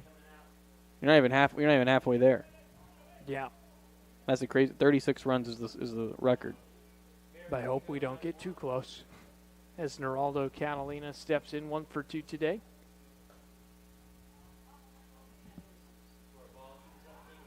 Would you like me to offer another player? Oh, I mean, this is your segment. Yeah, go Not ahead. a Canadian guy, but if you go to the All-Star category, born outside the United States, Alex Colomé, noted All-Star with the Rays. As a reliever, also had some time with Minnesota and the White Sox, as that one's fouled off. 0.02%. He shouldn't have been an All-Star even in the year he was, so The Rays just weren't Charlie, very that good. is far and away the lowest number I've ever seen on Immaculate Grid. So that one is in there for strike 3. Nice work by Guzman to get out of the inning. When we return, top of the 5th, Oilmen leading it 8-7 here on the Oilmen Sports Network, and we'll keep working on that grid. We don't go to the office, we build it. This is a truism with Ironworkers Local 395 and the Northwest Indiana Contractors Association. Our goal is to exceed our customers' expectations. We provide a skilled, OSHA-trained, drug-free workforce, as well as many other certifications from our 4-year training program. Every time you hire an ironworker from Local 395, you should feel confident that you are receiving highly trained, highly skilled, and drug-free journeymen and apprentices who take their job and your project seriously. For more information, contact us at 219-763-7900 or ironworkers395.com. BP's natural gas teams use Smart App technology to share data from any well instantly, so they can analyze trends and stop potential problems in their tracks, because safety is never being satisfied and always working to be better. On nights like this, there's only one thing you really need to make the night complete, and that is a Miller Lite. 5th inning brought to you by Miller Lite, because it's 5 o'clock somewhere, and that somewhere needs a Miller Lite. Great taste, less filling, and Charlie, as always, please drink responsibly. And that's not just Miller Lite. Whatever you drink, drink responsibly. You can drink too much water. I don't think people know that. You can die. Well, that's not what I was going for. You can be overhydrated and ruin the salinity in your body, but whatever you do, drink responsibly.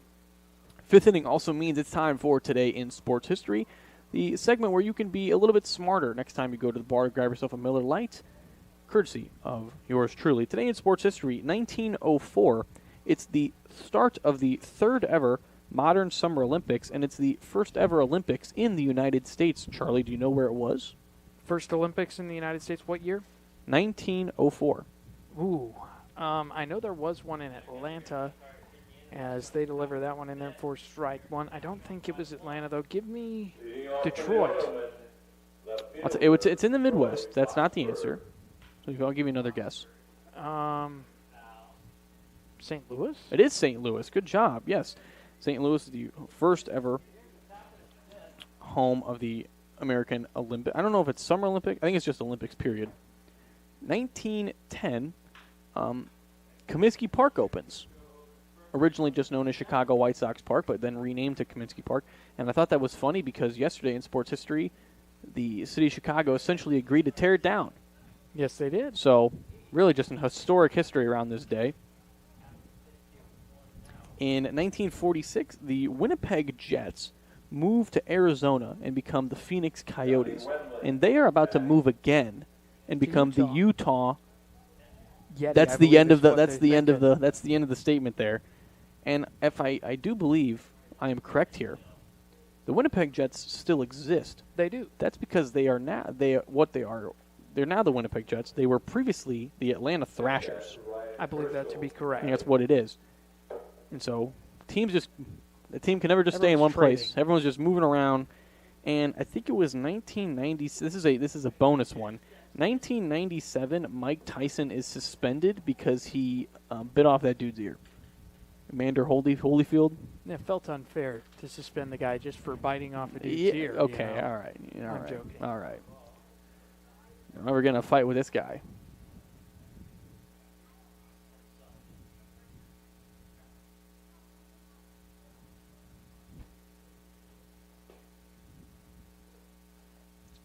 Magdalene Ordonez never had a 10-plus win season. I guess so. Was he born outside the United States, or was he born in the U.S.? He was born in Venezuela. Okay. What? Ordonez was a hitter. Who am I thinking of? I don't know who you're thinking of.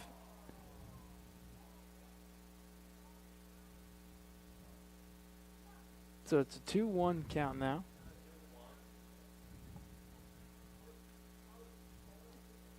So you're trying to think of a pitcher that was born outside of the United States?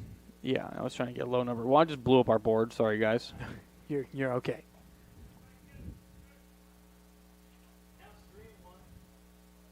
I feel bad because you dropped a 0.02% answer. We'll try to cook up another. We'll see To be what we fair, can though, come you up did with. say Joey Votto at 21%, so it evens Right, out. that's fair. That one fouled off of Henschel. And he'll see another. I'm going to say born outside of the U.S. We were just talking about the other day. Born outside the U.S. in 50 states, 10-plus home run season batting. How about Cesar Hernandez? I believe Cesar was born from outside the U.S., and I know he had 10 before the All-Star break. He is from Venezuela. Select 0.07. I guess that makes. So you and I, you drop a 21%, I drop a blank. So I think we even each other out there. And off they go there. So Henschel gets ball 4 there. Nice work. Now batting Ian Farrell. And they'll bring up Ian Farrell with 1 aboard and 1 down.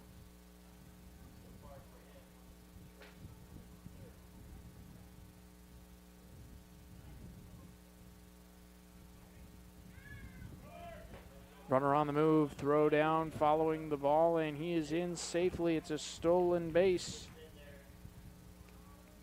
I like to see this from Zunkel. He's been running the bases all day long. He knows that the throw down to second hasn't been great today. Yeah, he knows that this game is tight, and he's going to need to manufacture runs. It's crazy to think that you need to play small ball when you've already scored 8 runs in this game, but you got to do it. Also for a Blue Jay with 10-plus home runs in a season, go ahead and give me Alex Rios. White Sox legend, traded for Leori Garcia. 0.9%. He was also an all-star there. He was a good player. So that breaking ball is in there for a called strike.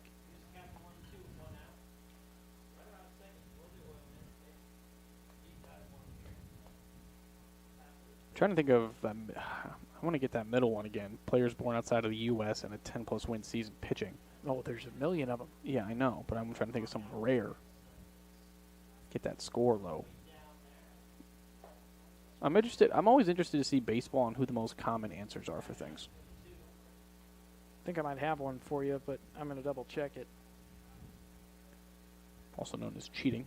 No, you can check. That's why you checked, because I was wrong. Thought Gio Gonzalez was born outside the U.S. He was not. So that one misses. Now 2-2.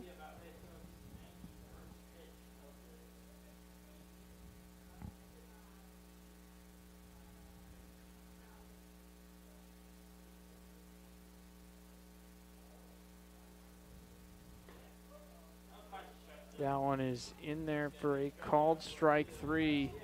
Farrell can't believe it, and he'll be sent packing. That'll bring up Emmanuel Scott with 2 down and a runner at second. I don't think either teams are happy with the home plate officiating today, but you can definitely tell the Oilmen are a little bit more expressive about it today. Emmanuel Scott batting for the Oilmen. Only the top of the 5th inning here. So fouling that one, fouling that one off.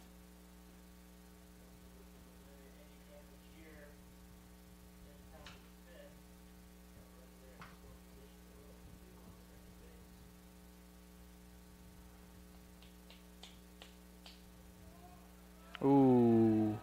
And that's going to be a balk. So Garcia balks, and that'll move Henschel to third.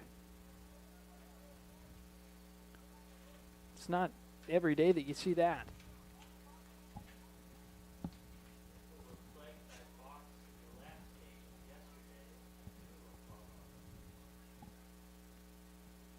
Oh, 1.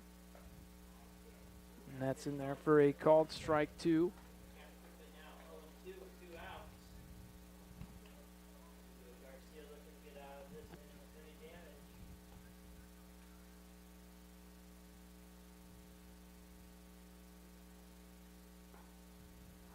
That one for a called strike 3. Garcia paints the corners, and it's an 8-7 ball game when we return bottom 5 here on the Oilmen Sports Network. You like to work with your hands, creating something from nothing? Then think about Laborers Local 41. You'll get 432 hours of apprenticeship training, all while earning a wage with benefits and incurring no student debt. You'll travel to different job sites, learn tons of skills, and in a lot of cases, be the first one on and the last one off a job site. It all starts at laborers41.com. Don't let pain knock you out of the ring. Our hand, wrist, and elbow experts are pioneers worldwide. You need us in your corner. Midwest Orthopedics at Rush. Make an appointment today. Welcome back, ladies and gentlemen. Happy to have you with us, where we are preparing for another innings action. And a guy who was born outside the U.S. but did not win 10 games, Kenley Jansen, born in Curacao. Put that feather in your hat. Another guy who was born outside the United States, good player, actually played for the Netherlands every time they would do the World Baseball Classic, Didi Gregorius. Oh, good name. I always loved Didi, but didn't wind up having a particularly lengthy career. Drop-off bins near the white Miracle merchandise shed behind home plate.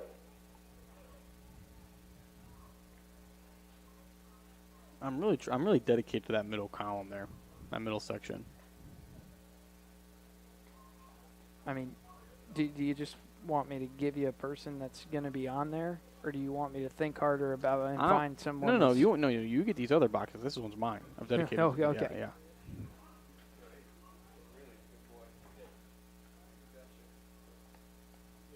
But approaching 8 o'clock here. And only the bottom of the 5th inning. We're running out of time here to play this game, Charlie. What did you say? I said we're running out of time to play this game. Oh, that's true. I'm sorry. There's a lot going on. Not the Immaculate Grid game we're playing. No, I mean the that, physical game we're playing. I know. Yeah, this game's been running a long time. We're here in the bottom of the 5th inning. It's 8-7.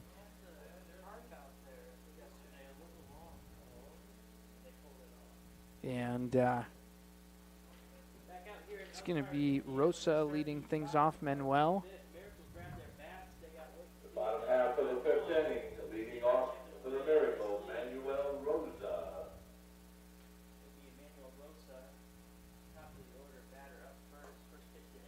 Pitch misses up and in. Ooh. Not where you want to miss on that one.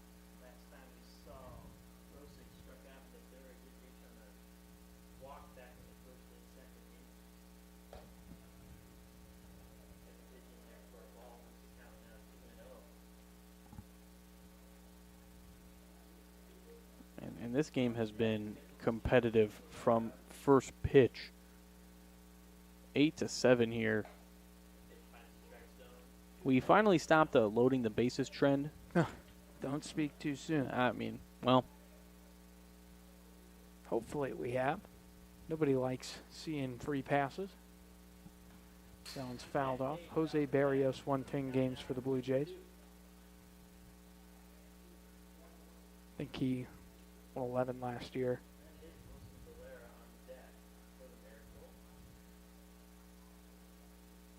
3%. Not your best board, but it's going to be good. Nope. I mean, as always, you and I put up some good ones when we're at Oil City. When we're working together. Yeah. Folks, we're just going to let you know now. We're going to let you in on the secret. I'll say this. It's easier for us to do it at home games because we have an extra monitor, but pretty much 90% of the home games and some away games as well, me and Charlie are playing Immaculate Grid come the second half of the ball game. And for those of you who play Immaculate Grid out there, we do it for pretty much all sports if we have the time and if we're quick about it. Me and Charlie have definitely gotten some of the lowest scores in Immaculate Grid history, I feel like. When that hits him. Rosa. To the point where I think we're going to make it an official segment.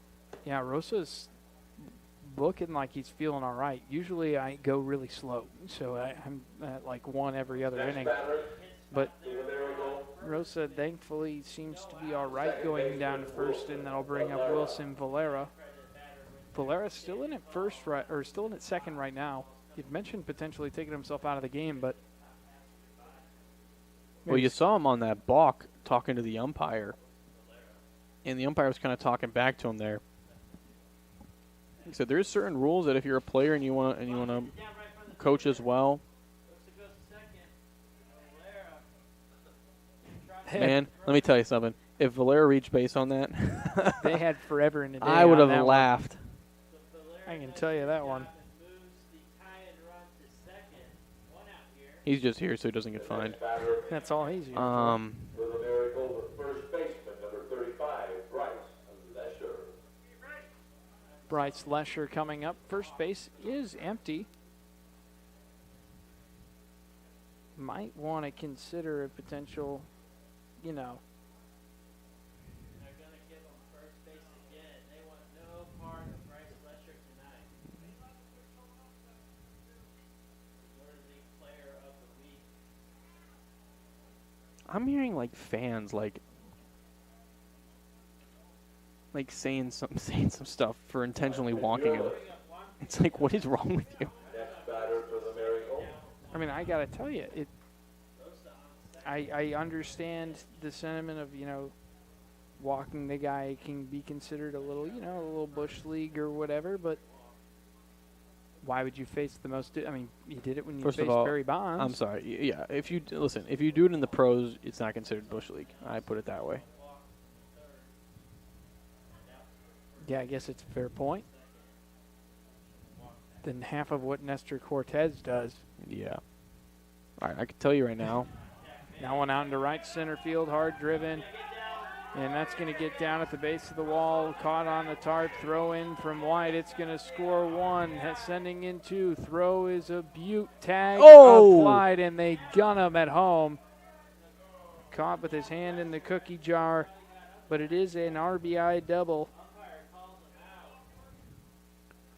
for Pinulas, and Lesher out trying to take home. Well, Lesher, by no stretch of the imagination, is a speedster on the base path. Going from first to home from him was already going to be difficult to do. Maybe if you're playing in Oil City, he does it with that 403 center field, but here at America Park, it seems to be a standard 330. And so, gun down to tie the game here, 8-8, and gives the Oilmen just a little bit more life. By the way, before that hit, I was going to say, I can tell you the most popular answer for that middle column is going to be Shohei Ohtani. I don't know if it will be or not. Born outside the U.S. and plus 10 wins. You got to think people in this for Immaculate Grid, they just play guys. They normally pick guys who are currently popular. Yeah, I guess that's true. Not a lot of guys have encyclopedia baseball knowledge like you and me. The Rolodex. There's also There's also a lot of players in baseball that makes it a little bit easier to get lower scores. Indeed, as that one misses. Basketball, it's impossible to get a score lower than 5%. You got to really dig. You got to dig deep, yeah. I dropped a pretty good column the other day when we were doing basketball. It was finals MVP and then a bunch of categories, and I think the highest one I had was 3%. I was pretty happy about that. Pitch misses again. Meyer has now seen a 3-0 count. He's only had one at-bat in this game. He's been up there a whole lot more times than that. So is everyone else on the field and yeah, bench. That's true. The whole point of the Northern League is to develop players, and people are definitely developing here in this game. Pitch misses outside, and that'll be ball 4. You'll almost take that there just to get the force out here when you're tied at 8. Van Bogart comes up 1 for 3 in this game. See, a guy's supposed to be 1 for 3 come the 8th or 9th inning, not the 5th. That's a fair point. And I'd like to share Van Bogart, one of only 3 players on this team without a walk. Meyer at first just worked his 3rd. I feel like the upper right corner for this Immaculate Grid Blue Jays All-Star should be super easy ever since they included fan voting, because the entire nation of Canada just votes for guys, and they'll always have like 5 people every year. That's true. I was trying to think of some older guys that were good back when I was younger and enjoying the game. Zone is in there for a strike. I didn't used to love baseball the way that I do now. As I grew up, I matured a little bit, and I found the patience to enjoy the beauty of a slower game. How poetic. Just because your kid's kicking around the dirt and picking the dandelions out in center field doesn't mean someday they won't fall in love with the game of baseball.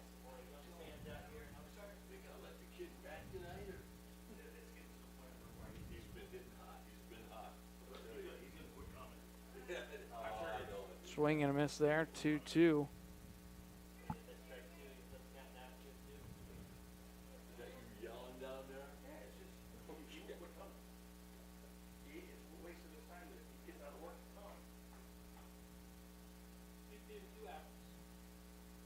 Two with 2 down.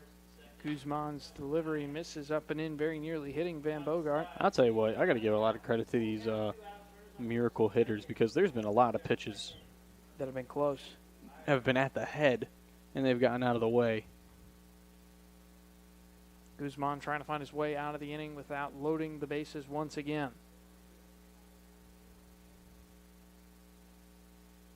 Right-hander comes set, kicks, delivers home, and this one lifted high into the air, carrying out, and it'll be a foul ball.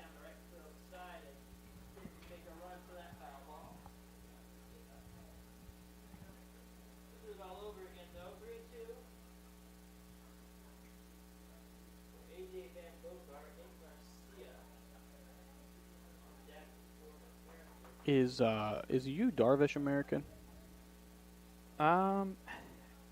I want to say no, but I'm not certain. I know one of his parents is Iranian and one of his parents is Japanese. He's Japanese. He's from Japan. So You just looked it up? You think he's got 10+ wins on a year? Oh, 100%. I'll put that then. He had 16 wins back in 2022 and in his rookie year in 2012. 1%. All right, I'm happy I got that. Good thinking. I still wasted that box, so we only have 1 guess left and 2 squares, so I'll leave that up to you. I can't think any more Canadians, so I know it's going to be a top right. Blue Jays All-Stars is what we're looking for. That one hit high into the air out in left field, moving back. Vosberg at the track. Turns, squares it up, and brings it in. And woof. That is a tough break, as it's now a tie ball game, 8-8. Oilmen going to try to get that lead back when we return 6th inning here on the Oilmen Sports Network. There's a shortage of roofers across the country. Here at Roofers Local 26, our signatory contractors are in need of a well-trained workforce, and it's our job to provide that workforce. We are looking for people that are self-motivated, people that are reliable, people that are willing to give a hard day's work. In return, they get a good paycheck with good benefits. This is not a job, this is a career. If you're willing to put the time and dedication in, we're willing to provide you the tools and training necessary for you to succeed in the roofing industry. We've been doing this for almost 100 years. We know how to get the job done.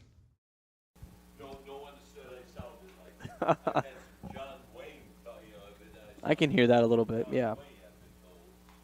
We're currently discussing how PA Bob here at Elkhart County sounds a little bit like Dick Van Dyke, looks like Dick Van Dyke. He's got a great voice. I mean, fantastic. I think Hayden Myers has a good one, but man, Hayden, this guy might beat you out. We haven't seen Hayden in a while. At least I haven't. I haven't. Yeah. And, this game, it looks like that is still Garcia in this game. So rough starts from both pitchers, but Garcia's been able to recover and stay in this game into the 6th inning. Well, it's all about pitch count. That's right. true, and he is at 94. It is worthy of note. He's really getting up there. Isaiah White, center fielder for the Oilmen.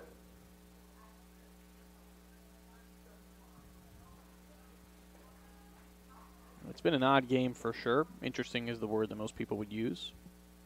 Whack is the one I would. bizarre. It was perplexing. That one misses low.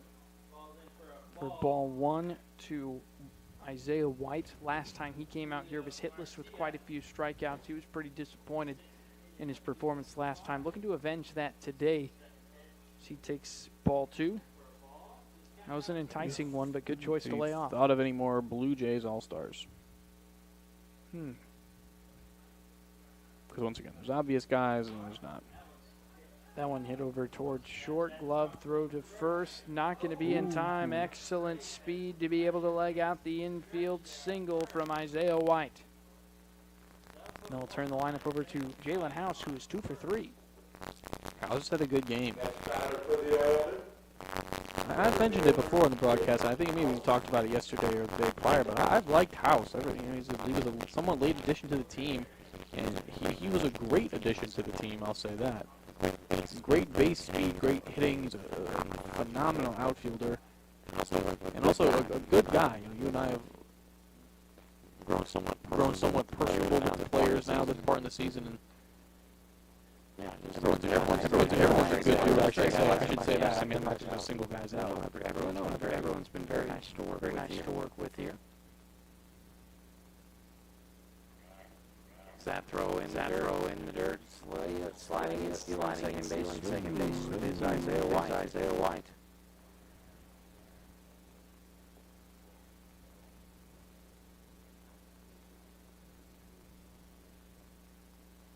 My dad just texted me and said Alex Rios was terrible. I love Alex Rios. He's one of my favorite players. That makes you terrible. I'm just kidding. My taste in baseball players was, shaped by no one can ever explain the bond between a 10-year-old boy and the subpar relief pitcher. The subpar outfielder that I watched hit a grand slam in person. You know what? That's why. That one is in there for strike 1. There definitely should be some good relief pitchers. One of my favorite relief pitchers there, sidearmer Adam Simber, did not make an all-star game. That much. That is called strike 2. I think Alejandro Kirk was an all-star last year. He would be kind of a boring answer, though.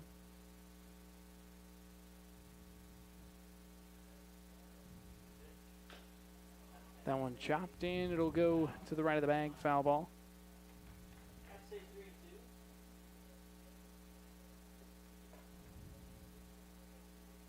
You know what?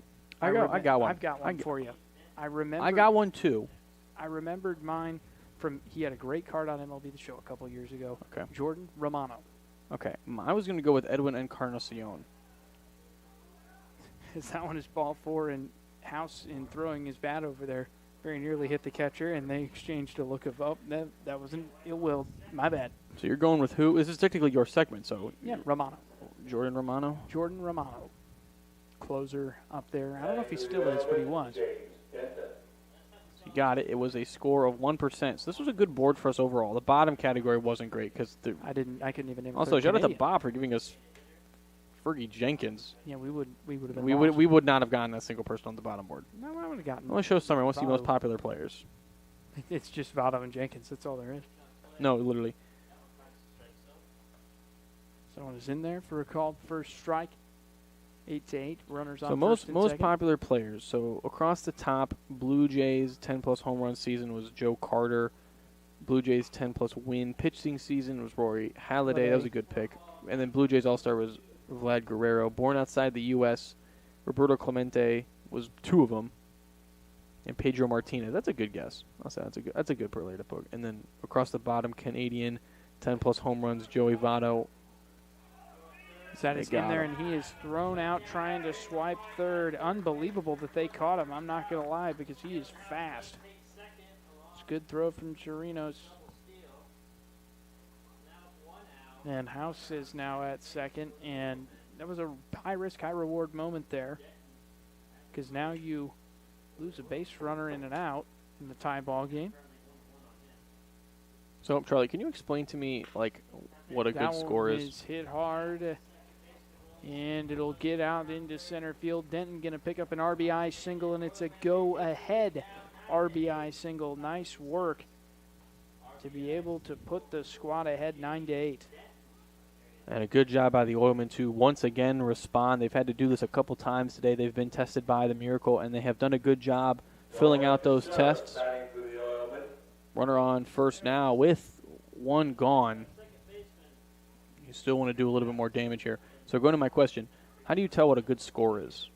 The lower it is, the better. I can say that for sure. It's an accumulation of the percentages added together, and then I think blank ones are just like, I don't remember what number they're assigned, but they're given a value as that one has popped up over on the third base line. I'm going to guess it's 100.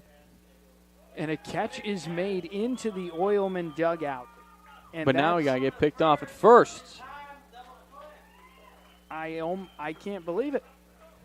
Meyer Neither can he. Picked off, and Denton gets doubled up. So, Mason Meyer, take your bow. You manage to get the Oilmen out on the double play, but not before they pick up the lead 9-8 when we return bottom 6 here from Elkhart. Tastes great. Let's fill it. Tastes great. Let's fill it. Tastes great. It is both. It is both.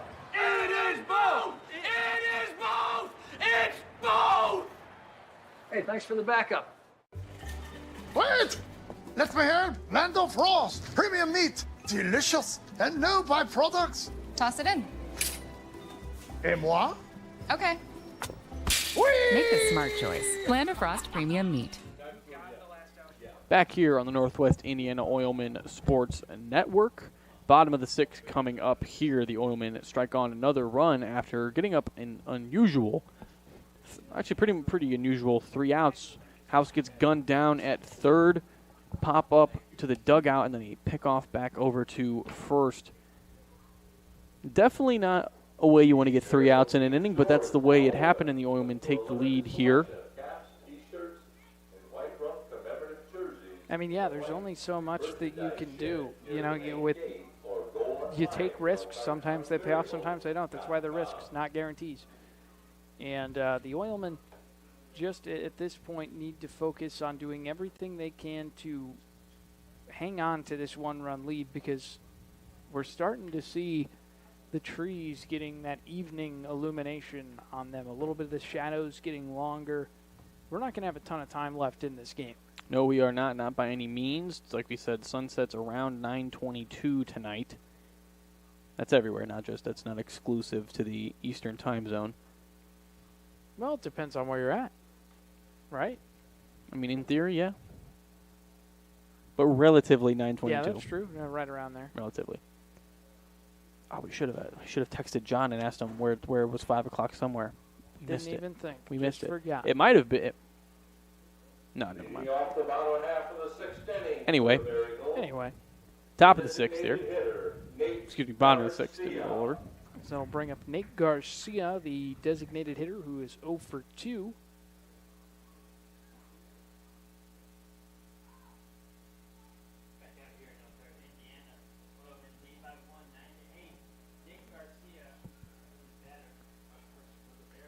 And he'll foul that one back.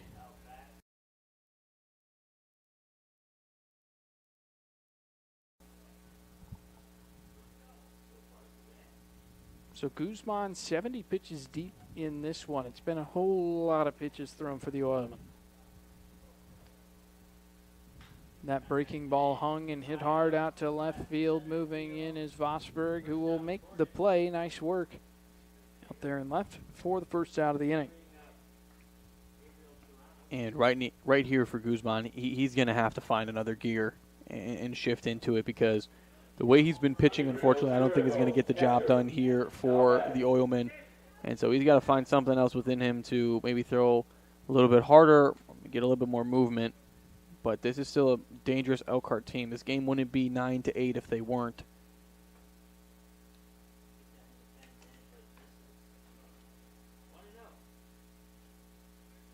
Well, that might be one of the toughest pitches to take for a ball there is. Looked like bell tie right down the middle. Guess that one's a swing and a miss there, 1-1. Yeah, good call by Bob to make sure his microphone was off before he agreed. So again, 1-1-1 down, no one on for Chirinos, who is 1 for 2, and that one was a big blast out to left as he gets a hold of that one, but he's early on it, foul ball. He reminds you, he's got power. Just in case you forgot. I certainly wasn't going to.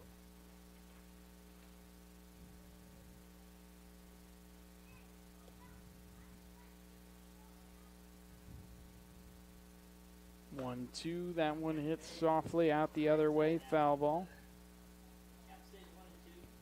And that one, I believe, may have bounced towards John's car. How do you, not so funny when it's yours? And unfortunately, there's no safe place to park. No. Here at the park. There's no way. Yeah. And that one in there for a called strike 3, and Chirinos cannot believe it. I am having a little trouble believing it, too, and that's the second out of the inning. That one was about shin high. And once again, this battle royale of the Oilmen, the Miracle, and the home plate umpire continues. Now batting Geraldo Catalina, right fielder for the Miracle. So it'll bring up Geraldo Catalina, 1 for 2. Apparently the fastest guy on the team. Now, you want to talk about a guy that looks like Ellie De La Cruz when he runs. Him. He is both tall and fast, and that's a dangerous combination.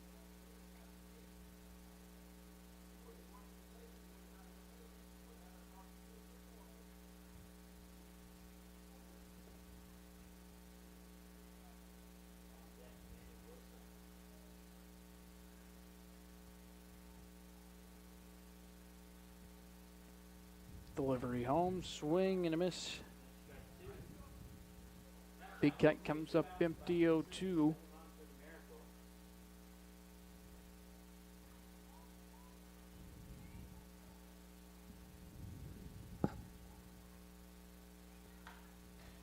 Fouled off again. This has been a really good frame here for Guzman. He would love to just wrap it up and go back home to the dugout.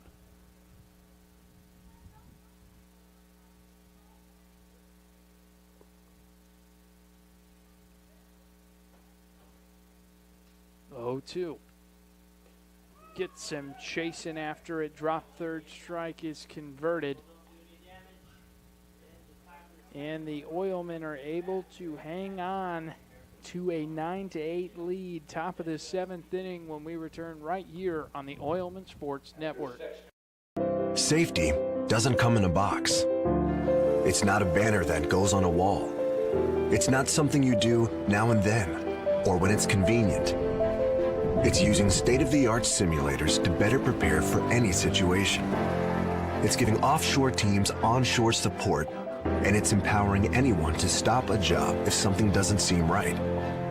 At BP, safety is never being satisfied and always working to be better.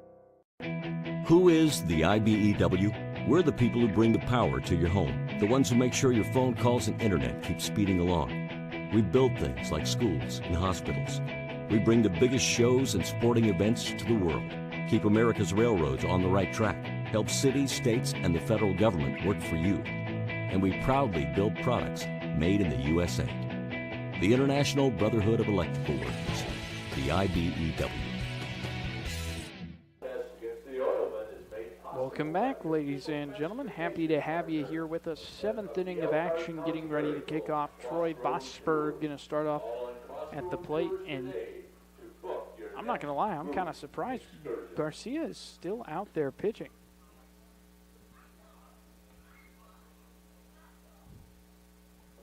And it appears the Oilmen's injured player, Aiden Thaxton, has found his role playing first base coach. Wants to be a part of the game. He made it out here. You might as well do something. Wants to contribute, yep. So Garcia's already 109 pitches deep. Here's 110 swing and a miss, strike 1 on Vosberg, who batted over 500 last week, including a 4-for-5 performance. Was he our nomination for hitter of the week? I forget. No, it was Denton. It was Denton, excuse me. You're in charge of that. trending over and hauled in. The speed of Catalina is just on full display today. It is. This guy he's fast. Now, that sun is a little bit of a problem still, but it's now kind of tucked behind those trees, so it made that ball a lot easier than the first one that went out to him that he couldn't quite take care of. Batting for the Oilmen, Johnny Wendling. So Johnny Wendling steps in with one down. She puts that one out hard into right field. Catalina underneath it. Yeah, and make it another out for Catalina on the fly ball. Catalina hardly had to move for that one. Well, now bring up Ryan Henschel, 1 for 2.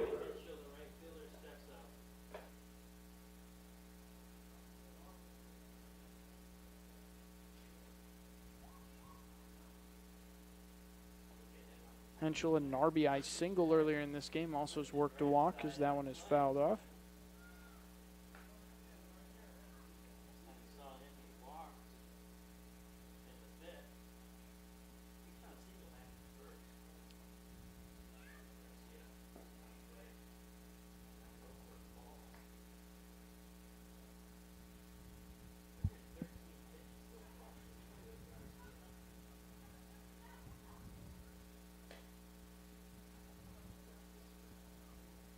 Pitch misses outside, and it's 2-1. So Henschel, the product of Rhode Island University. Actually, I believe it's the University of Rhode Island, now that I say that. Might be two different schools.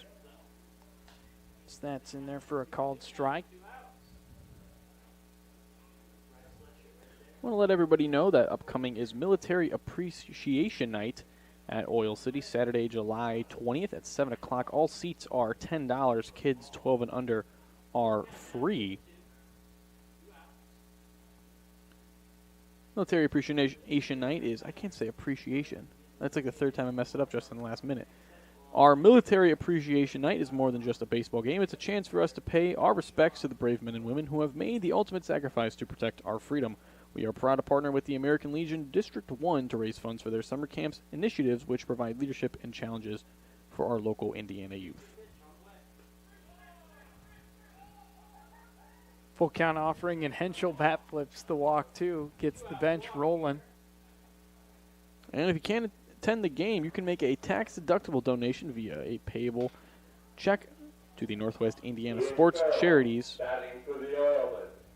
of the Northwest Indiana Oilmen. Spread the word. Help us raise some awareness about this important event by sharing the news with your friends, family, and colleagues. Let's come together to celebrate our heroes and continue to support the American Legion and its youth programs. By the way, that label you're looking at there, 501c3, would be a not-for-profit registered organization. I knew that. I don't know if No, I was explaining for others. Oh, okay. You never know. That's fair, I guess. You never know. You never do.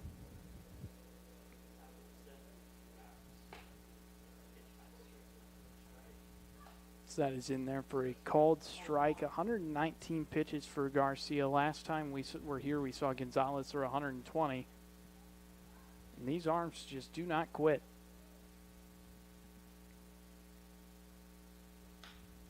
That one hit hard and foul. Into the batting cages. At least it'll make it an easy ball to find.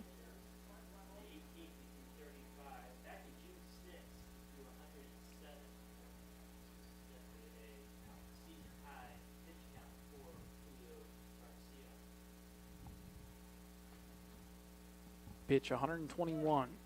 Outside, Henschel running, and that is airmailed. He's digging in. He's thinking third. Throw coming in. Henschel in with the stand-up advance. So stolen base and an advance on the throw. That's the second time we've seen that today. We've seen a couple of throws similar. Oh, he got him. Oh, what a mental miscue. He was off the bag talking to Tyler Zunkel, and he tossed it over to third for the out. So Myers able to pick him off. And unfortunate for the Oilmen, the insurance run stuck at third. But bottom of the seventh, chance to hang on here when we return on the Oilman Sports Network. Like to work with your hands, creating something from nothing? Then think about Laborers Local 41. You'll get 432 hours of apprenticeship training, all while earning a wage with benefits and incurring no student debt. You'll travel to different job sites, learn tons of skills, and in a lot of cases, be the first one on and the last one off a job site. It all starts at laborers41.com. That's right, Candace. We're getting multiple reports of this mysterious but powerful phenomena. People are experiencing a sound, after which they drop everything, and I mean everything, and run to their nearest White Castle. Now, we are urging folks to stay calm. There's no evidence that this... Richard, we're live. When the crave calls, go to White Castle for the $5 bacon bundle with 2 bacon sliders and a small fry. White Castle. Follow your crave. Welcome back, ladies and gentlemen. Bottom of the 7th, Carlos Guzman goes back out with 80 pitches on his tab. This could be the final frame as the shadows are getting real long. The sun is getting real low. And there's still some sun on the field. It's still waving, but you can only see because the hand is up over the head, you know, out in the distance. Yeah. Yep, and Guzman is still out there. Rosa, top of the order, will be leading it off. I think that's exactly what you want in a score or lose situation. If you are, of course, a Miracle fan. If you're an Oilman fan, not quite so much. Just got to be able to get those 3 outs as quickly as possible without giving up any kind of trouble. So Manuel Rosa will lead things off. He's 0 for 1.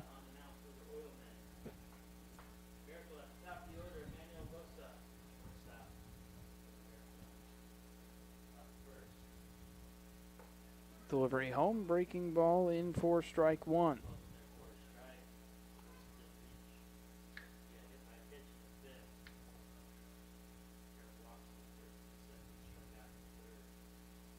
A 1 is well outside.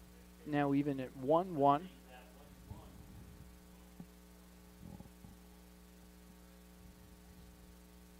So for Guzman through 4. Trying to pick up that 5th inning of work, missing high, 2-1. Guzman returning to the team after sustaining an arm injury. This is a guy Tyler's uncle better get used to because Tyler's uncle is his college coach now. Pitch misses low and inside, 3-1. Have you ever been there? No, I have not. Let me tell you something. Moraine Valley, and this isn't just a personal opinion, and I'll explain why later.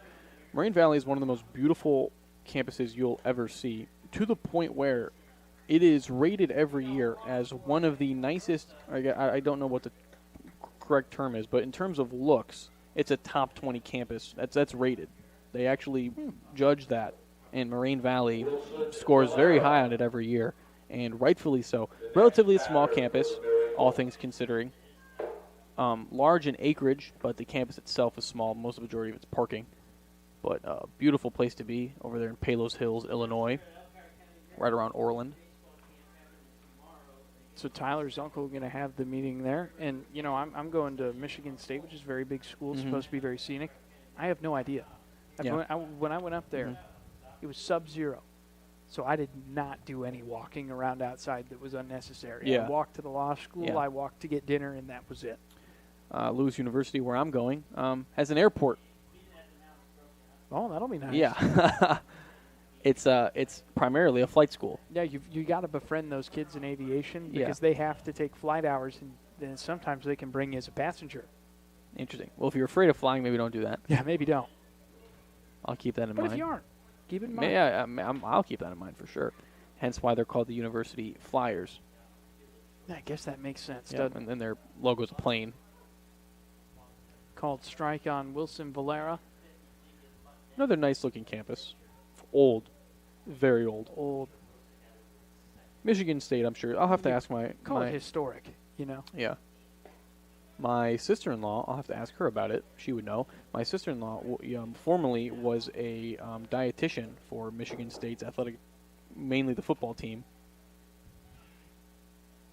So I'll have to ask her what the physical looks of the campus is tomorrow or another day.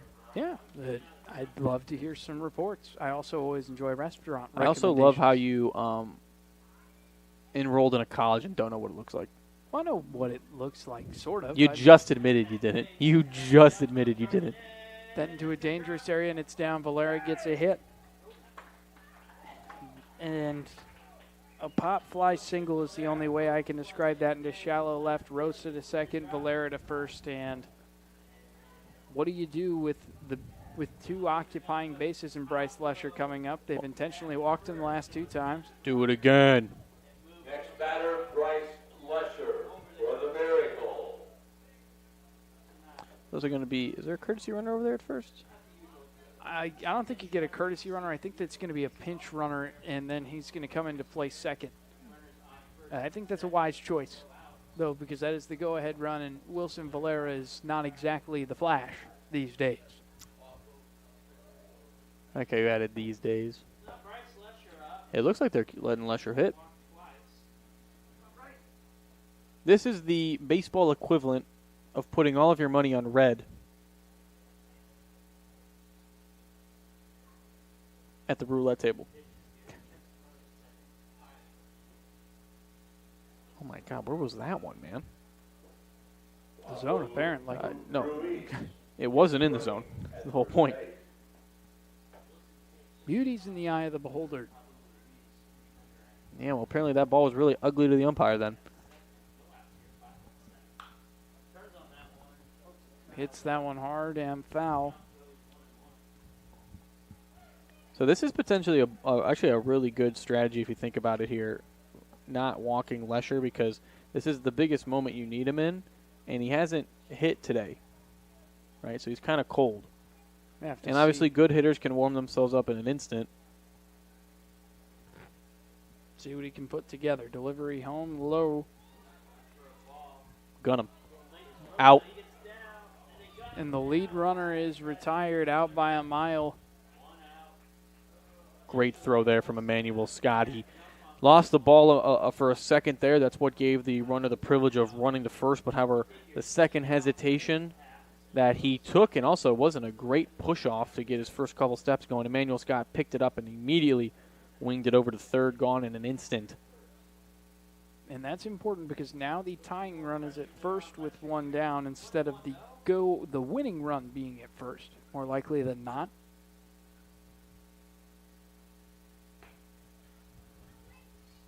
That one misses the mark for a ball.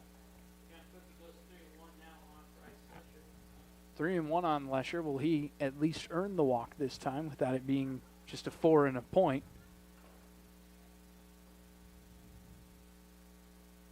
I have a feeling he'll be trying to swing away if it's close. It's not close. And you can see he's not pleased because he's been walked for the 4th time today. Now he has been walked equally unintentionally and intentionally. He's had more walk. How many walks did he have today? 4. He's had more. He had equal amount walks today and home runs last week. Yep. That's why. Why have you been walked 4 times? Because you hit 4 home runs last week, man. What do you want from us? I'm trying to win the game. I'm no scientist, but I think there might be some correlation there. So now Lesher represents the winning run over at first base. My sister would probably tell you that's causation. Causation and correlation. Mm-hmm.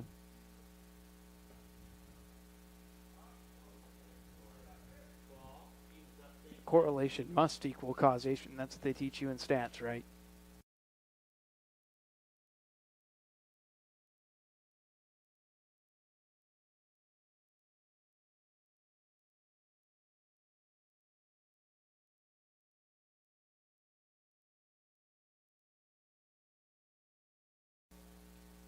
So that one was fouled off from Pinuelos. Juan Pinuelos. In that right-hand batter's box. 1-2. This one poked out into right center field. Moving over is Henschel. underneath it. Throw going to hold him at second. Pretty good throw back home, too. So just like that, 1 out away from getting through 7 innings in what could be the ball game. It's going to bring up Mason Meyer with 3 walks on the day today, 0 for 1. Well, we still got about 40 minutes until sun officially sets. But who knows if the umpires are going to grant, it will be sunset or will it be light? Especially with the way the tree line is set up here. We'll have to wait and see what happens.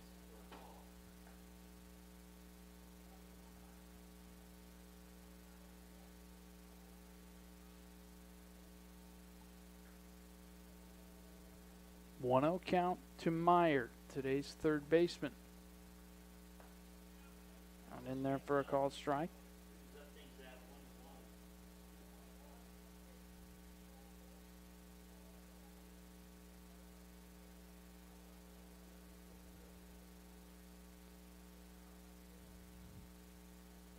Ruiz taking a large lead at second. Delivery home on a line and handled right into the glove of Wenley.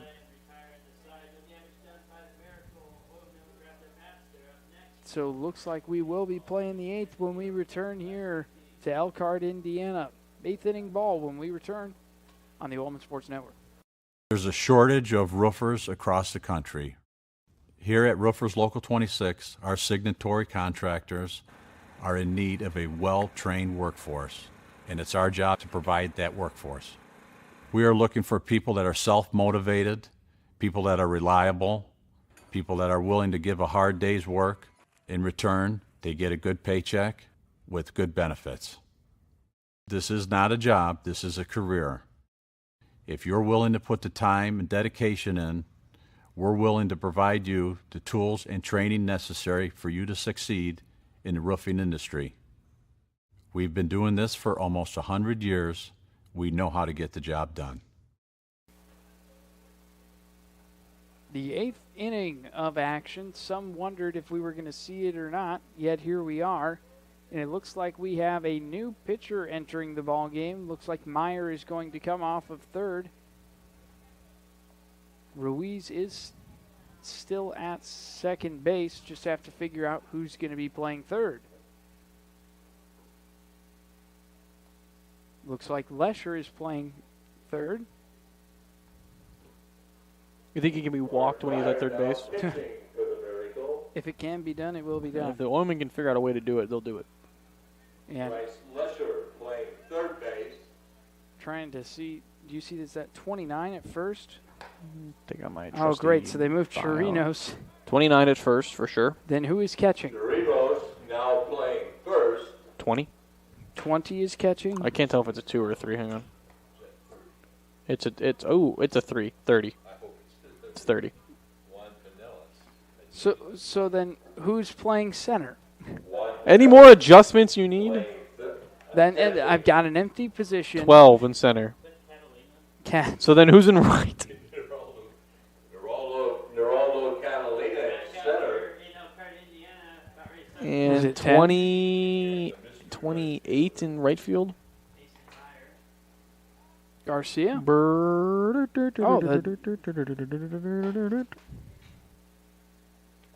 Everyone's so moved Julio Garcia out into the outfield.